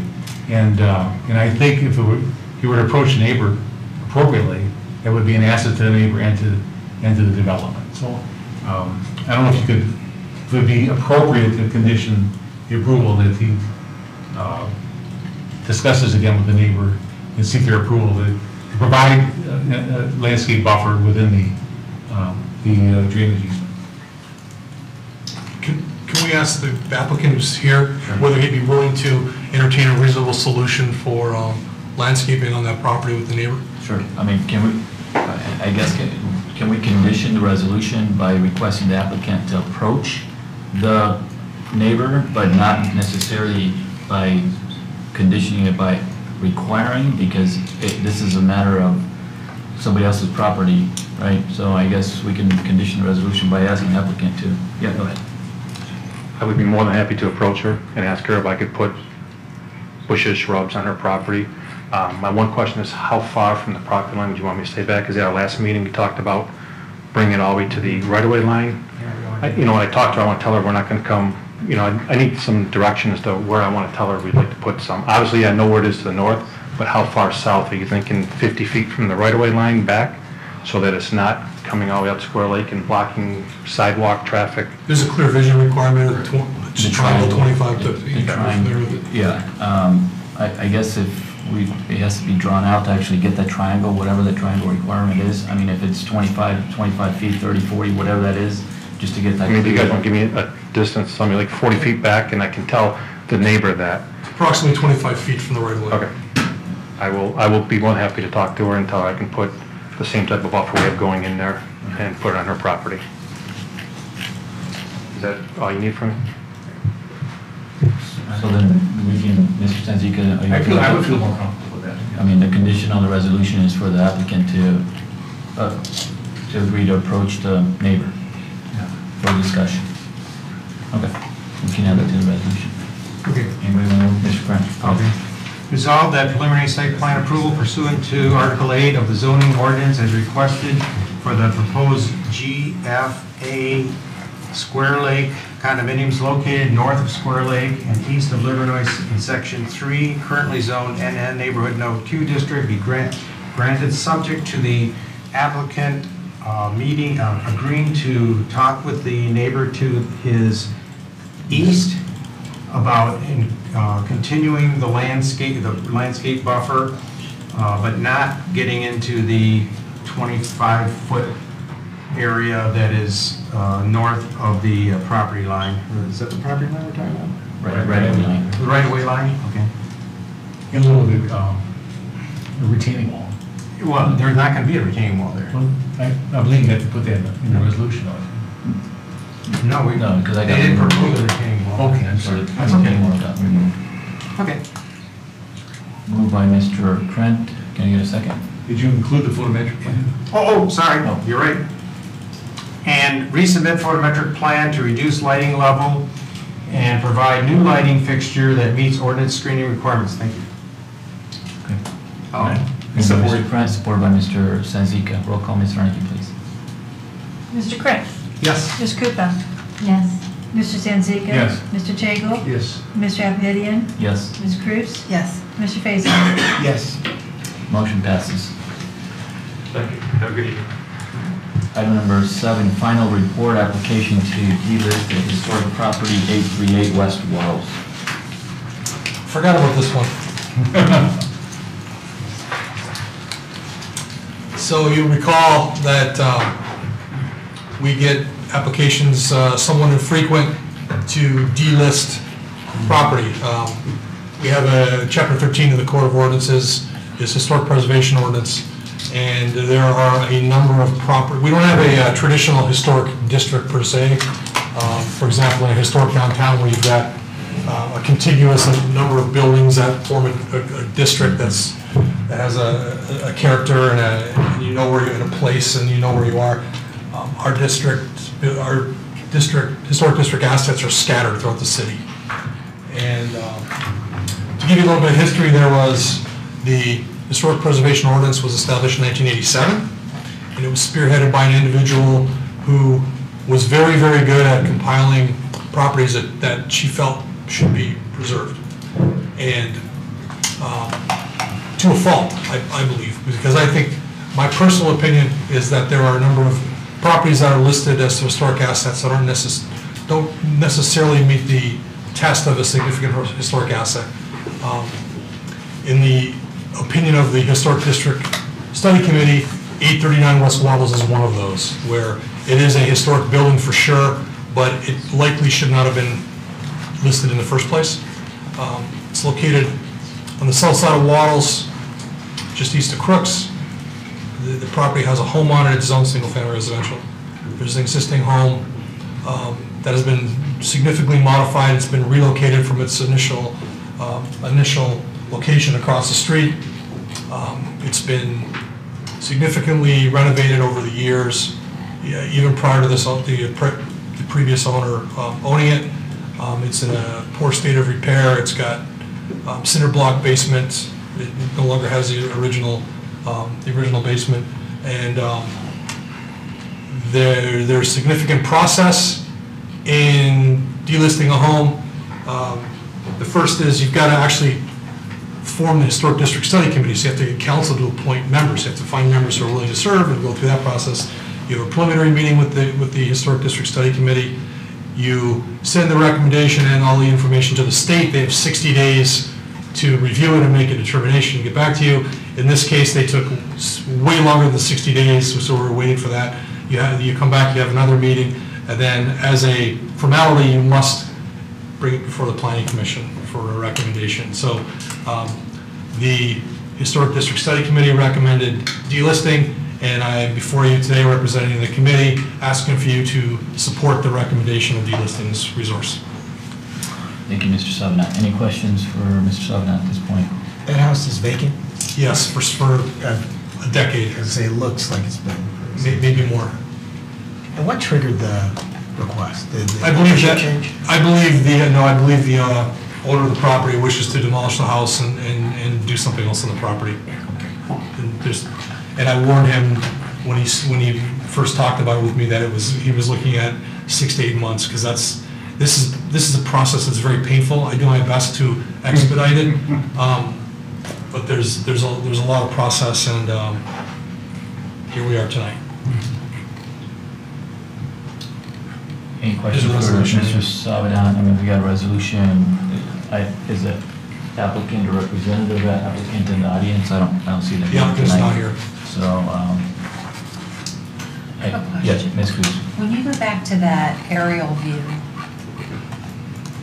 so I see 855 Waddles, I see 839 Waddles, and then there's, I don't know what you call it, like a little smokestack or a stem. Here? I mean, it's not a perfect rectangle. Do you see what I'm saying? If you included the 855 property, you would have like a perfect rectangle, but instead you have a little thing with like a smokestack, a chimney stack, something on the top.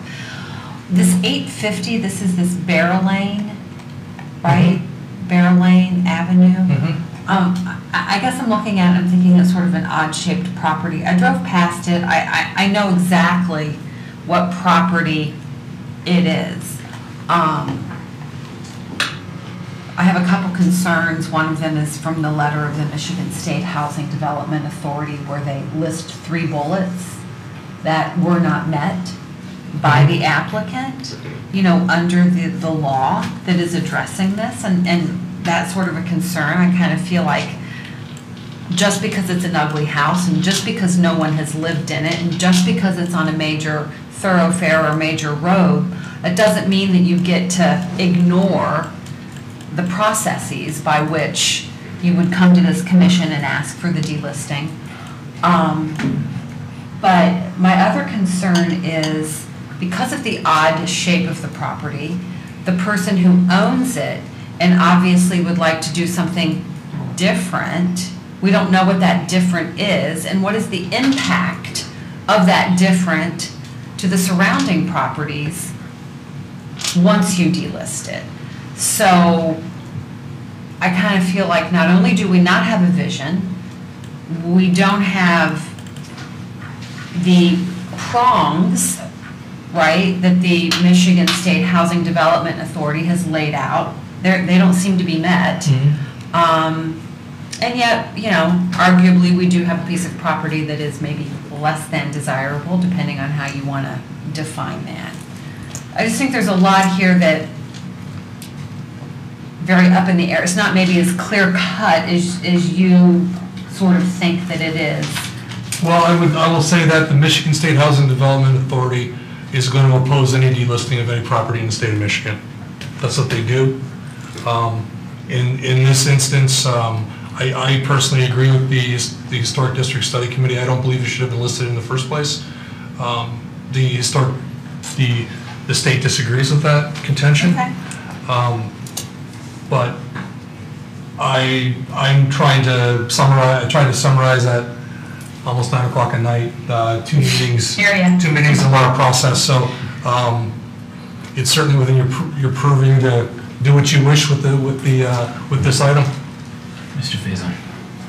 Is it zoned, what's it zoned? R1B. R1B. And that won't change with the delisting? The zoning doesn't change. No, so it's No, do with they something- could come back and want to Well, then it would have- rezone it. My point, they'd have to come back, but I understand your concern. But really, it's, you know, the other thing is it's so important to the owner that they came tonight. Okay.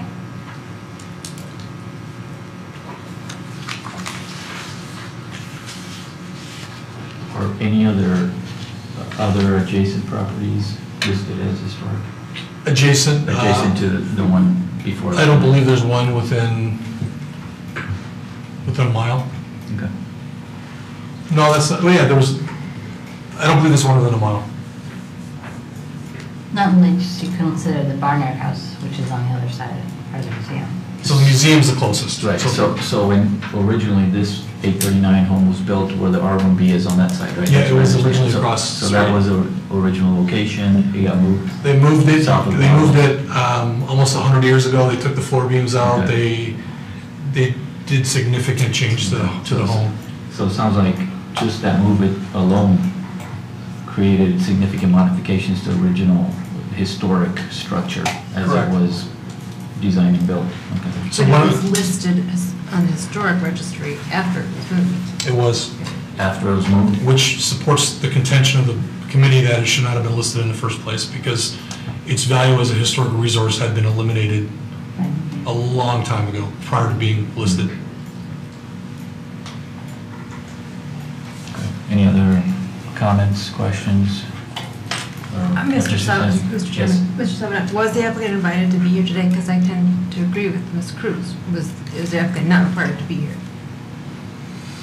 The applicant is not required to be here and But was he invited to be here tonight? Because I think there are some questions as to why this property was left in this state. I mean, maybe that's not relevant for this board, but was he invited to be here? I may have dropped the ball in informing you. Oh, of you don't this. have to admit that. What's that? You didn't have to admit that. Okay, okay. If I'm asked a question, I'm gonna give you an honest response. It's all good. You don't have to be honest.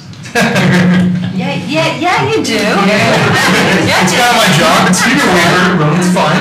I mean, if the planning commission has questions for the petitioner, we can postpone it. I mean, I- Consider this at another meeting. It's not. I would like to make a motion. Yeah, Mr. Senzi. I'd like to make a motion, Mr. Chairman. I'd like to resolve that planning commission hereby supports the listing of 839 West Waddles Road as per the recommendation of the Historic District Study Committee. Second. Moved by Mr. Senzika, second by Mr. Krant. Roll call, Ms. Sarandon, please. Mr. Krant? Yes. Ms. Cooper? Yes. Mr. Sanzika? Yes. Mr. Tagle? Yep. Mr. Appidian? Yes. Ms. Cruz? No. Mr. Faison? Yes. Motion passes. Item number 8, public comment for items on the current agenda. Anyone in the audience wishes to speak on an item on the agenda tonight? Sure. Please, if you haven't signed up, please sign up and speak directly into the mic, please.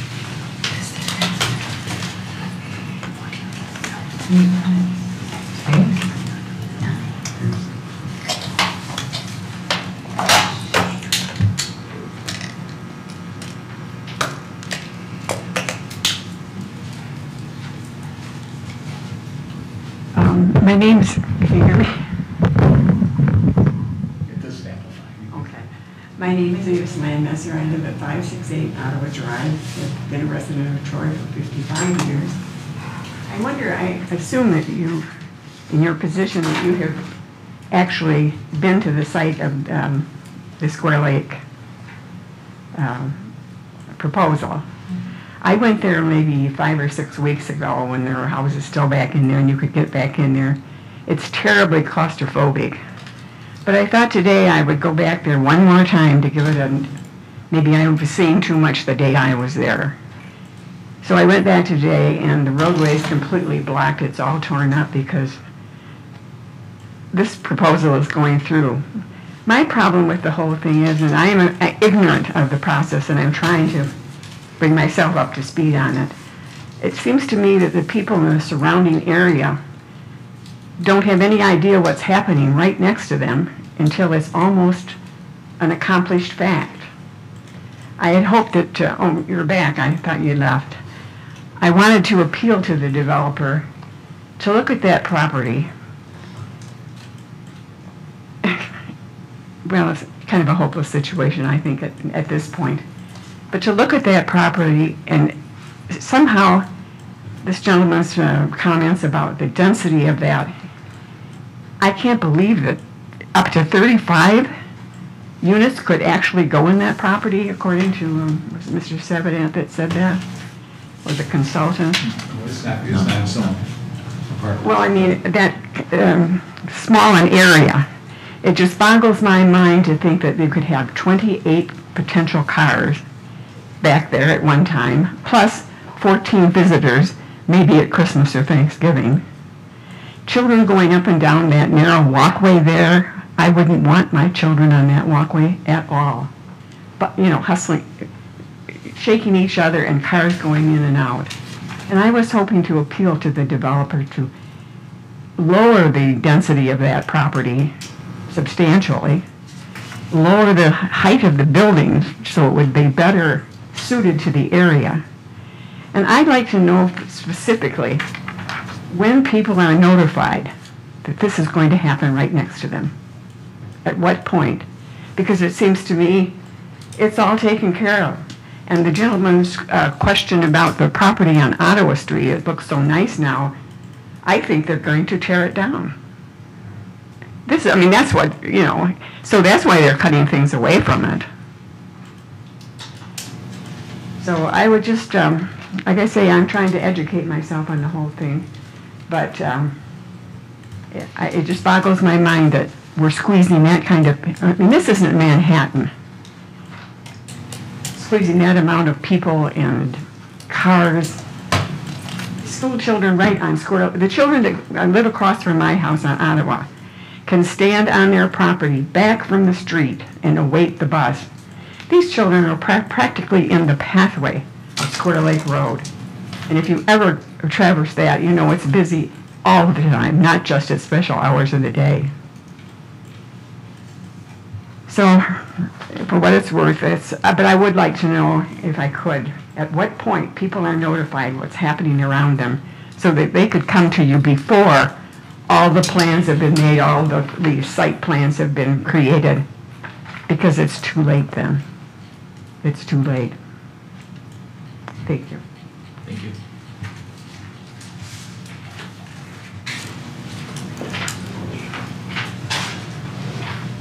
I'm back, because I also live on Ottawa, as I said before. This gentleman brought up the biggest concern of all the neighbors. And if you recall, 2 of your meetings ago, the other room was full of people from Ottawa Street, from Booth and that. The developer on this project, the one off of Square Lake, and the one that's called the Ottawa Cluster, is developing a community that is totally against what our area is made up of. As I said, I have one of the smaller properties. I have 3/4 of an acre. I don't know how much that young lady has, but everybody else has an acre and an acre plus, and we have barns. And just the other day, there was 2 or 3 deer that went through my property. That's the type of situation we have. There are no sidewalks. We have ditches where all of the rainwater goes into. And what is being developed now is these high-rise, put as much as you can in a small area, and it changes the whole look of our neighborhood, all right? I don't know where you people live, but I have a little small 1,500-foot ranch. And if I were to take that into some of the neighborhoods in Troy, I couldn't build it because I wouldn't be allowed, because they're 3,000 and 4,000 square foot, beautifully landscaped homes. You could tell me, no, you can't build that there. You got to build 3,000, 4,000. So, but it's okay to come into our neighborhood and build on 35, 40-foot lots like I used to live in Dearborn, little small homes, or large homes on small lots. Totally different concept of what we have in that neighborhood now. And many of us, I've been there 41 years, that young lady was 55 years. We've lived there and been very happy. And now all of a sudden, somebody wants to make a buck, can't blame them for that, but wants to change our way of living. And that is what is going to happen. So I think you got to look at more than just, does he meet the requirements? And by the way, they don't meet the requirements. That's why they're constantly having these meetings to get exceptions, okay? If they build what the neighborhood is designed as, if they build that, they wouldn't have to be here looking for exemptions. They would just build. But because they're trying to force too much into a small area, they're going to come for exceptions. And they want to change the way our neighborhood looks. We don't like it. Thank you. Anybody else that wishes to speak? Hi, Rosemary Thomas again from Ottawa. I just had one question because I was at the last meeting for this development for Square Lake in Livernois, and I thought there was a point of access for emergency vehicles, that was going to be questioned because there's only one way in and one way out. Was that not continued? That conversation wasn't continued for this time? So I'm a little confused because I thought you were going to try and answer that.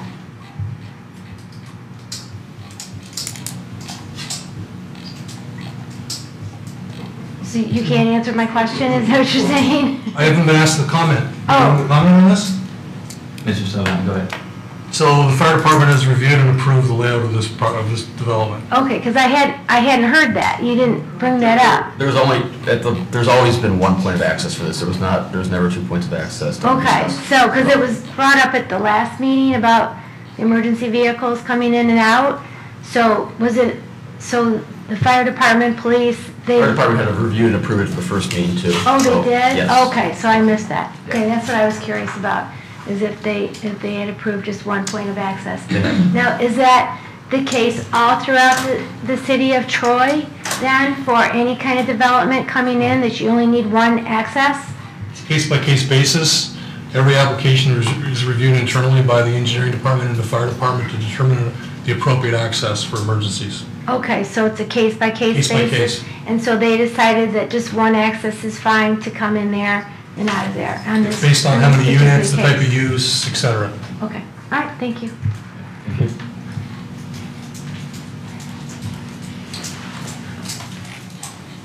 If there's no one else that wishes to speak, we will move to Item number 9, Planning Commission comments. Mr. Faison.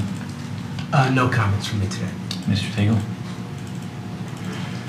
Oh, I guess I'm not sure. Just say it. Just say it. Well, I guess I really don't know.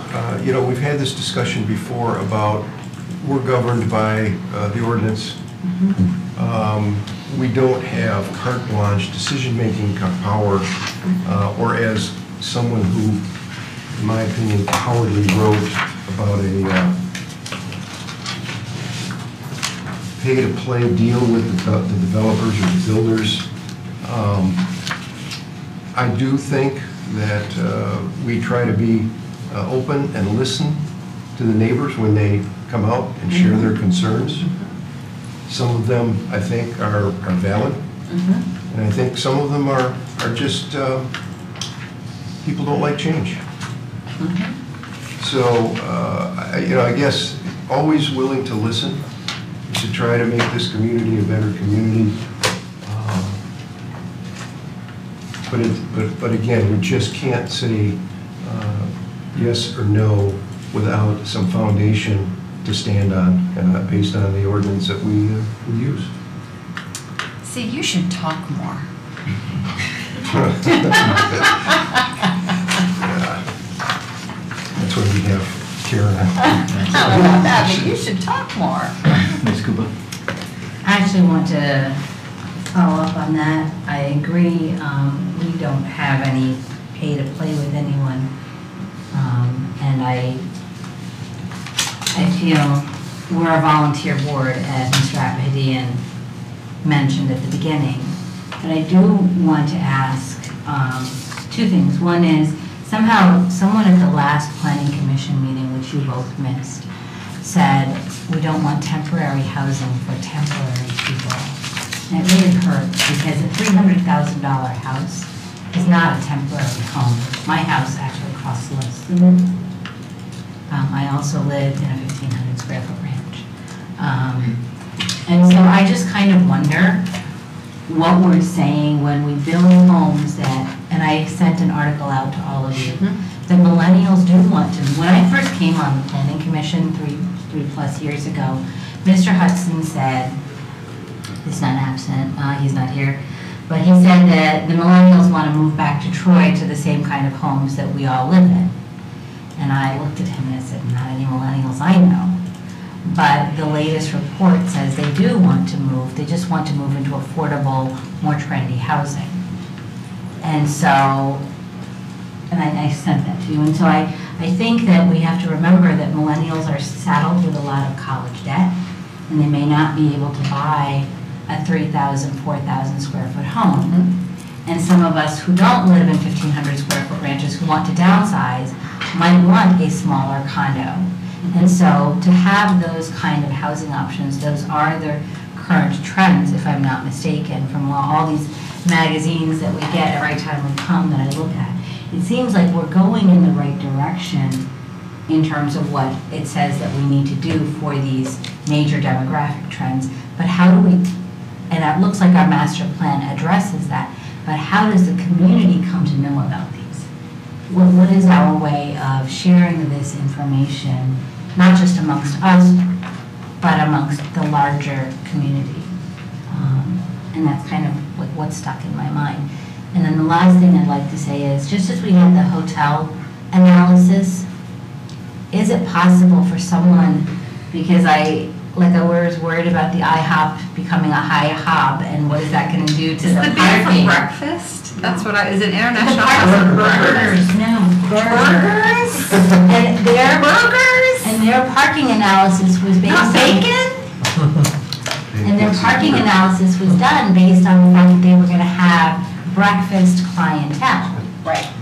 And similarly, are we getting our traffic engineering and our consultants, OHM consultants, who are doing all these studies, whether it's the apartment complex at 247, are we really looking at valid data? We've been worried about this for a while. Is it possible to bring someone in that can talk about, I hear anecdotal evidence of how much people are getting stuck on this road or that road. I have experience of getting stuck on this road or that road. Can we get someone in to give us advice to talk about this? I know Ben is a consultant, but I consider both of you a unit. So can you, like you did with the hotel person that came, can you do something for us that would educate us all on how these traffic judgments are made, like that 247? I had raised the issue then because that's the Kroger I go to. And I know how hard it is to make a left out of that parking lot. And if we put 247, what happens? And just the amount of traffic in our city is increasing. So somewhat of a primer of traffic and parking, congestion and parking? Because I get it that we need to build, but how do we alleviate the traffic congestion and the safety? Because our job is for public safety. And I feel like I saw 2 accidents today on the road on Waddles and Menard in that stretch, and I'm just worried. Maybe just to piggyback a little bit on what Ms. Cooper might be asking, what might help is some general guiding principles, traffic engineering wise, of when is a signal warranted, for example, at what kind of traffic volume. When is it warranted to actually build a road that is a 2-lane road in one direction versus 1 lane? What kind of capacities, what kind of traffic volume warrants that? Just so we can have a baseline or a threshold of how much impact do these developments have on the road network system that's existing today, and at what point would that require a signal, for example, at that specific location at Orpington and Kroger, so we understand where are we on that threshold. I think that level of service on Big Beaver versus level of service on an interior street. Yes. What impact does a 14-unit site condominium have on a residential street versus a 14-unit site condominium on a major road versus a 10,000 square foot office building on a major road? Yes, I think that would be helpful.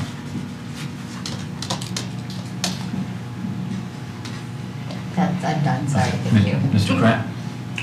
Just want to really thank Kathy Sarnecki for the wonderful decades of work she's done with this group. Hear, hear.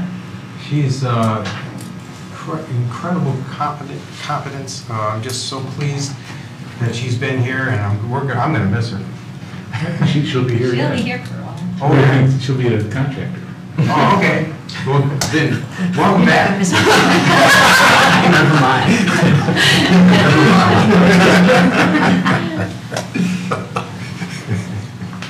Mr. Senzi? I read that the sign ordinance was extended, the moratorium was extended, I believe.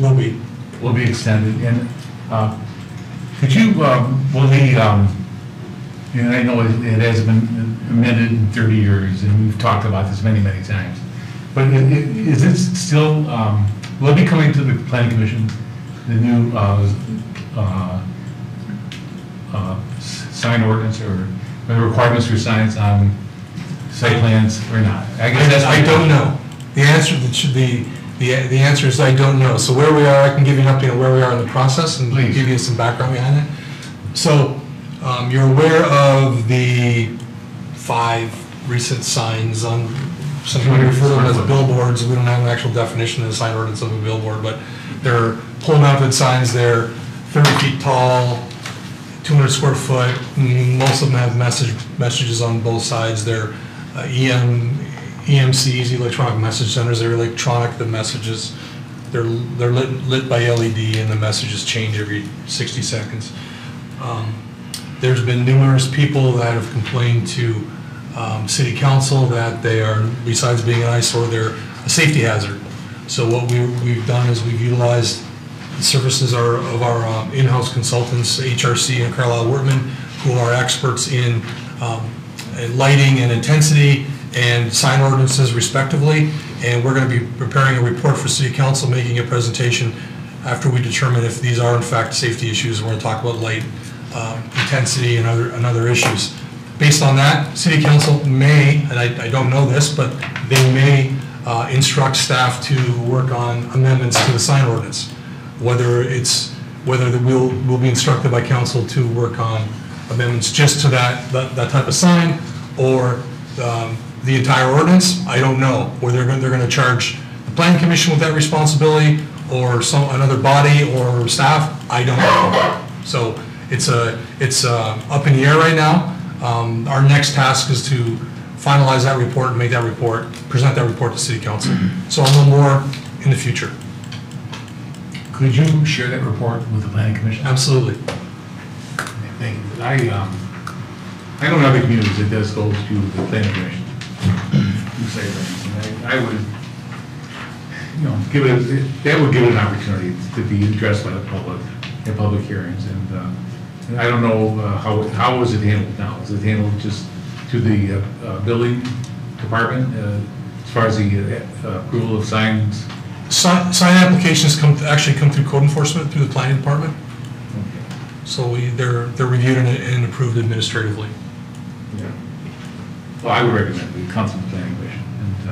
And we've talked about it many times, but it's I'm sure all intentions were good when those signs were approved, but I think it isn't where the community wanted to go. So I would recommend that we would take another look at that. It was an organized effort by a sign company that recognized a loophole in the sign ordinance.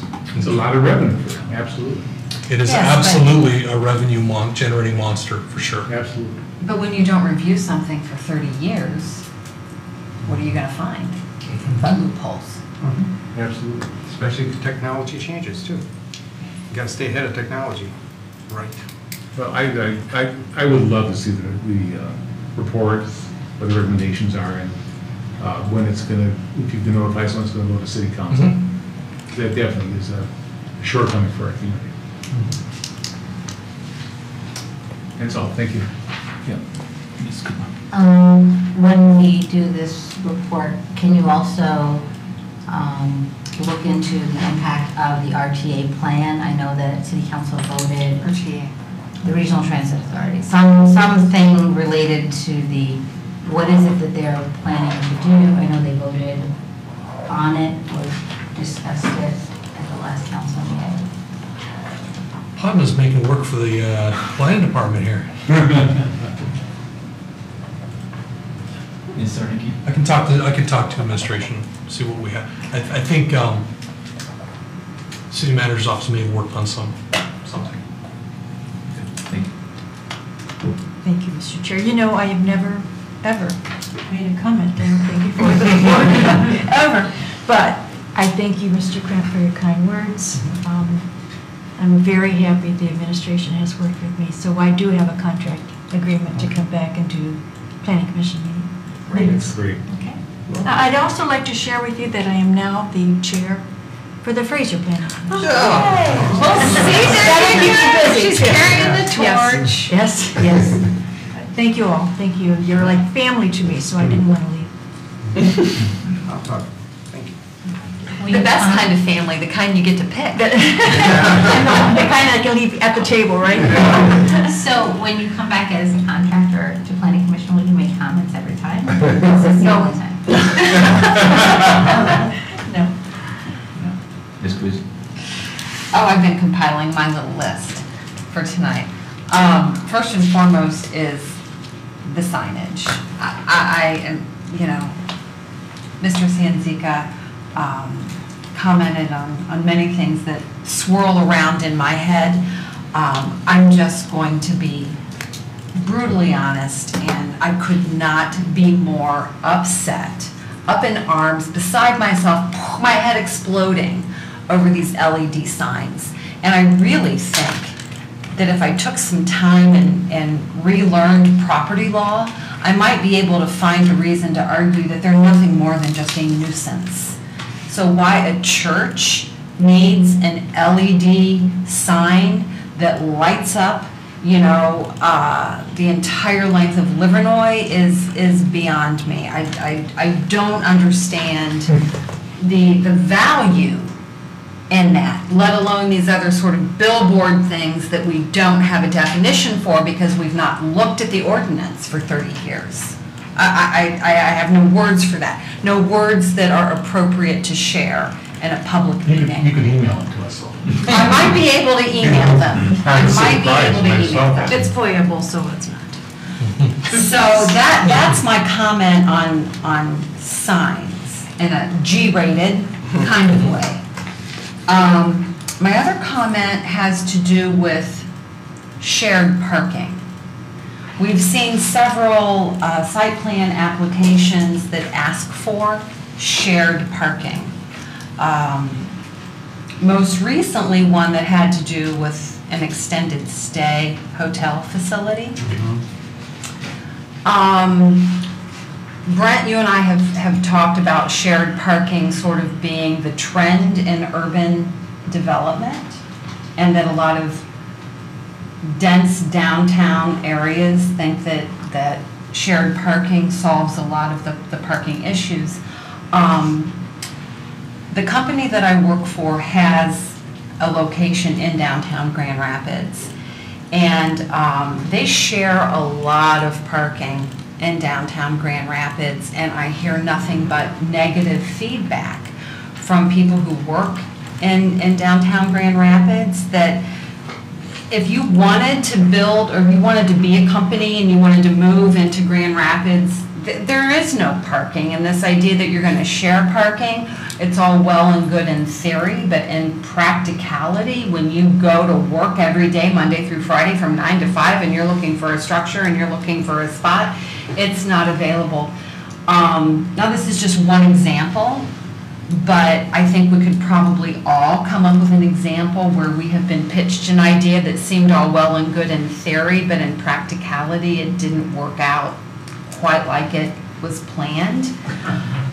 So my comment with shared parking is, I would caution all of us to really think about any of these proposals that come at us with a shared parking idea. I mean, if there's not sufficient parking, that's a problem. That's a problem, and we need to look at all of the solutions available to that problem, or decide that it's too much of a problem and the project doesn't work, but not necessarily hang our hat on this idea that we can go to this parking lot and that parking lot and the one behind us, and then, oh, we're all good. We're all good. I'm not sure that's the best solution to some of the site plan applications that we're seeing. And then my last comment, as I sit here and I listen to public hearings and public comment surrounding some of these site plan applications that we're looking at, I'm noticing a trend in particular with the site plan applications that are increasing the density in traditional neighborhoods, not along major thoroughfares, not along Big Beaver, but in traditional neighborhoods. And for a while, I was just convinced that people were opposed to development in the Civic Center area, but gee, I guess I'm wrong. People are opposed to development in other areas of the city as well. And it becomes very difficult then to strike that balance between what we need to do as planning commissioners and moving this city forward, what we need to do as planning commissioners and listening to what it is that the residents of the city are telling us, and what we need to do as planning commissioners with respect to what the law allows us to do. And Mr. Tagle, you touched on that a little bit tonight. But I just wanted to comment that I'm absolutely noticing a trend that where there are established neighborhoods and we are looking to potentially agree to housing that we don't have, that is probably a lot more dense than what currently exists. The residents aren't they're not necessarily embracing it. So again, I would caution us that we're going to have to think outside the box. We're going to have to come up with some solutions where I'm sure there's going to be compromise involved. Not everyone gets what they want, but maybe we can come up with, we're smart people, maybe we can come up with an idea that works. I would also ask the city attorney's office. I've asked this before. I'm going to ask it one more time. Well, no, I'll probably ask it until I get my way. We've talked about how we interpret certain ordinance language, in particular the ordinance language surrounding public health, safety, and welfare. The last time I asked to have a discussion about what that really means, how we can apply it in real life situations in ways that doesn't necessarily increase our risk of litigation, I got a lesson on Planning Commission 101. It didn't answer my question.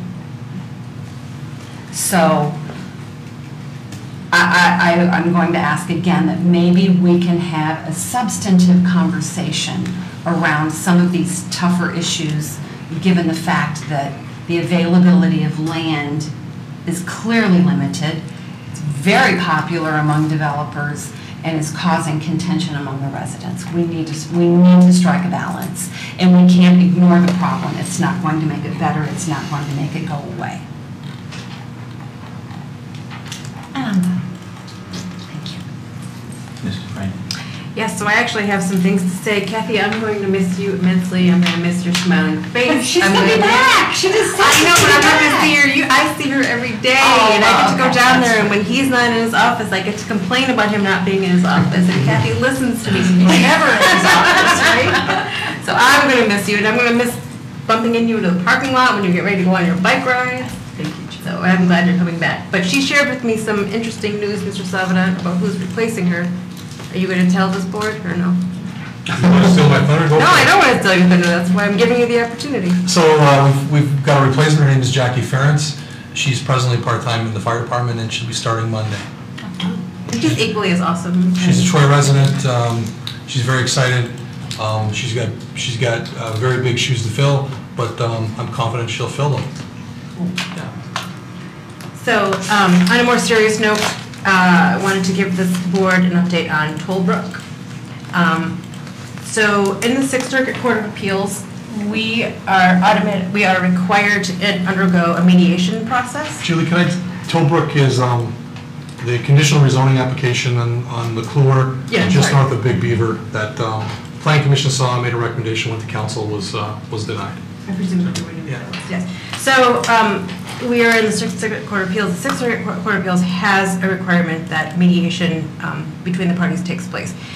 Lori and I tried to convince our assigned mediator to waive that requirement for us, but without the other side agreeing to that waiver, it's very difficult to do that. So it is my understanding that the Tollbrook developers, so they have a plan in mind to come back with something much less dense, an owner-occupied townhome situation.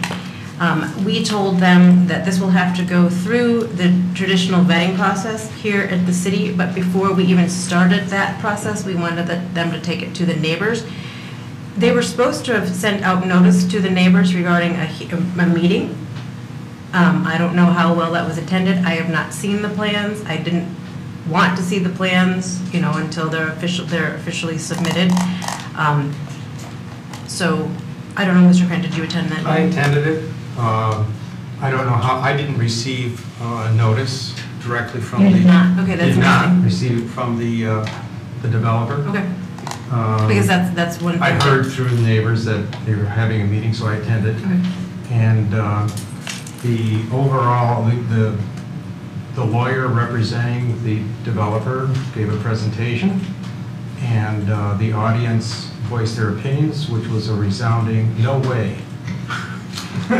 47 homes, what used to be 3. So that was the outcome. Okay. So the next step is for us to meet again with the mediator, the Sixth Circuit mediator, and we'll see what they want to do from there.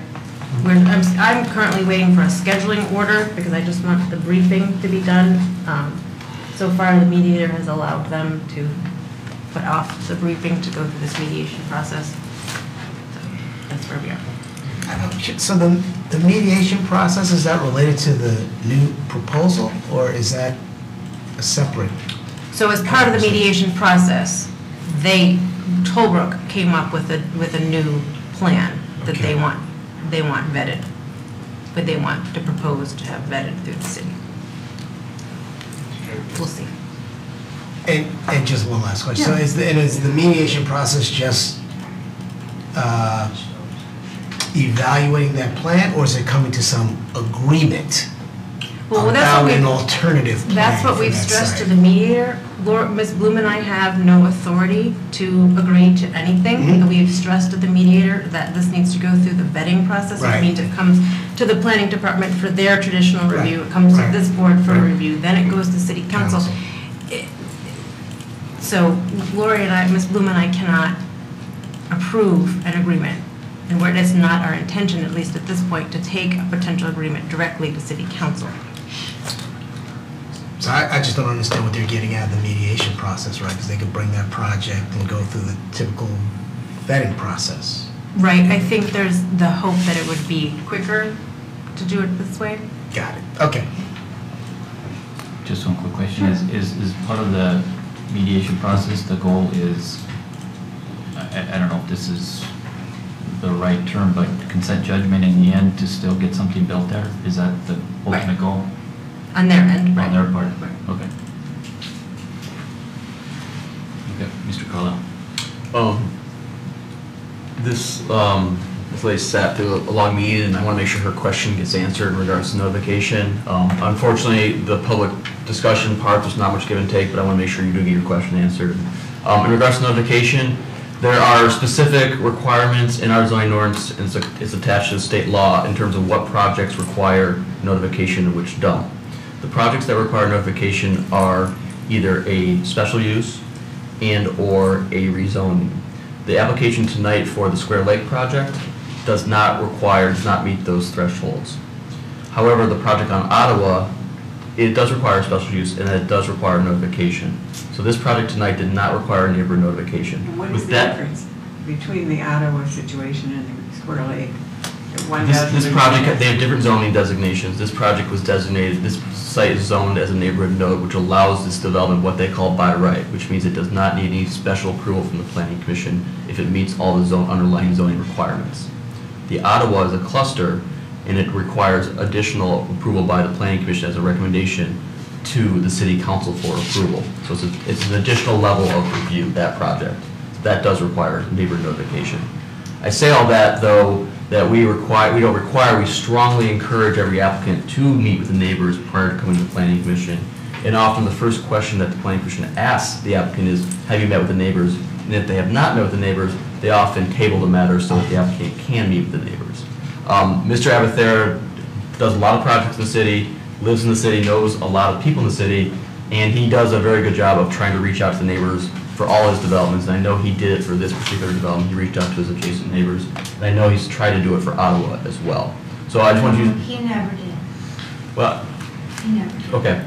But that, to answer your question, there are, based on different types of applications, is what requires notification to the neighbors through a formal means. However, informally, most applicants do reach out on their own to adjacent properties as well. Do they get to this point, are they ever denied? Yes, projects have been denied. Is it frequent, common or uncommon, or? Every case is reviewed by the Planning Commission on a case-by-case basis, and whether it meets the ordinance requirements or not is what determines whether it's denied or not. Piggybacking on those comments, we have a planning and development portal which we include site plan information, site plans, and information on the application. That's available on the planning website that anyone with internet access, in 2018 most people have internet access, can access that 24/7 and see what, there's a map of the city, and you can click and you can investigate what's upcoming. Every planning commission agenda, the full agenda packet that you see on the screen with all these drawings is available the week before the planning commission meeting, and they're on there after the planning commission meeting. So that's This one had 95 pages, I think. some of them have 400 pages. Oh, God. You know, we try to be transparent and share information. As you know, Ms. Lionmaster, when you have a question and someone in the audience or someone on television wants to see an application, you can call me or email me and I'll email it to you.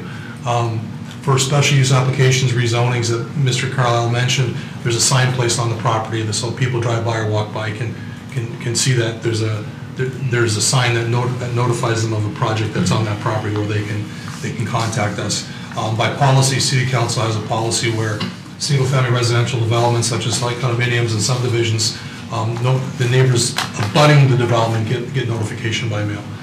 So we meet the zoning ordinance requirements, which are consistent with state law requirements in terms of notification. We also try to make an extra effort through the portal, through publication of the agenda online. All the meetings are televised. They're also available after the meeting on we have a YouTube channel. The portal is interactive. You can email us through the portal and ask questions. So we try to go above and beyond to the best of our ability. Hopefully we answered your question. Can I reinforce what Mr. Carlisle said? Just, and he didn't misstate anything. I just want to reinforce what he said. With respect to a site plan under this ordinance, if the developer meets all of the aspects of the ordinance, this body has very little discretion to deny a site plan application, which is what was considered here tonight. Seems obvious, yes. Yes. So just one thought to piggyback on Ms. Dufresne, what you mentioned there. I think what we've seen tonight, what we've seen at so many meetings, this body sees so many plans and so many variations in how the ordinance is applied, and the common thread that comes with so many projects is the density, and there's so many technicalities to that aspect of density, and also so many things in the ordinance that many residents would have to dig deep to actually find them, even though they're on the website. And so when the project comes before us and they realize that there are 14 units on just over an acre of property, some residents are shocked that something like that would be permitted. But what the developer is doing is applying the ordinance, a certain part of the ordinance, to what that property is zoned, and building within the limits and within the confines of what that ordinance allows for that property. So I think a lot of what we get here is the developer has the right to develop within the parameters set by the ordinance, and like Ms. Dufresne said, there are so many projects that come before us that are by right, and we're not approving anything that is outside of those parameters, and we're in that position that we just review that project and see if those parameters are met. So that's just my final thought on that. But I just want to end with thanking Kathy again for all her great work in making these meetings so smooth and keeping track of everything in our minutes. Yes, Mr. Before you hit the gavel, it's not goodbye, it's see you later, Kathy. Yes. That's why I'm not crying right now, because I'm really going to miss her. Her going away party is Friday at 2 o'clock, 2 to 4. I sent an email to everybody. So there's going to be goodies and give you an opportunity to say see you later, because she'll be back at the next planning commission meeting, which is awesome. Great, thanks again, Kathy. Thank you. We are adjourned. Awesome.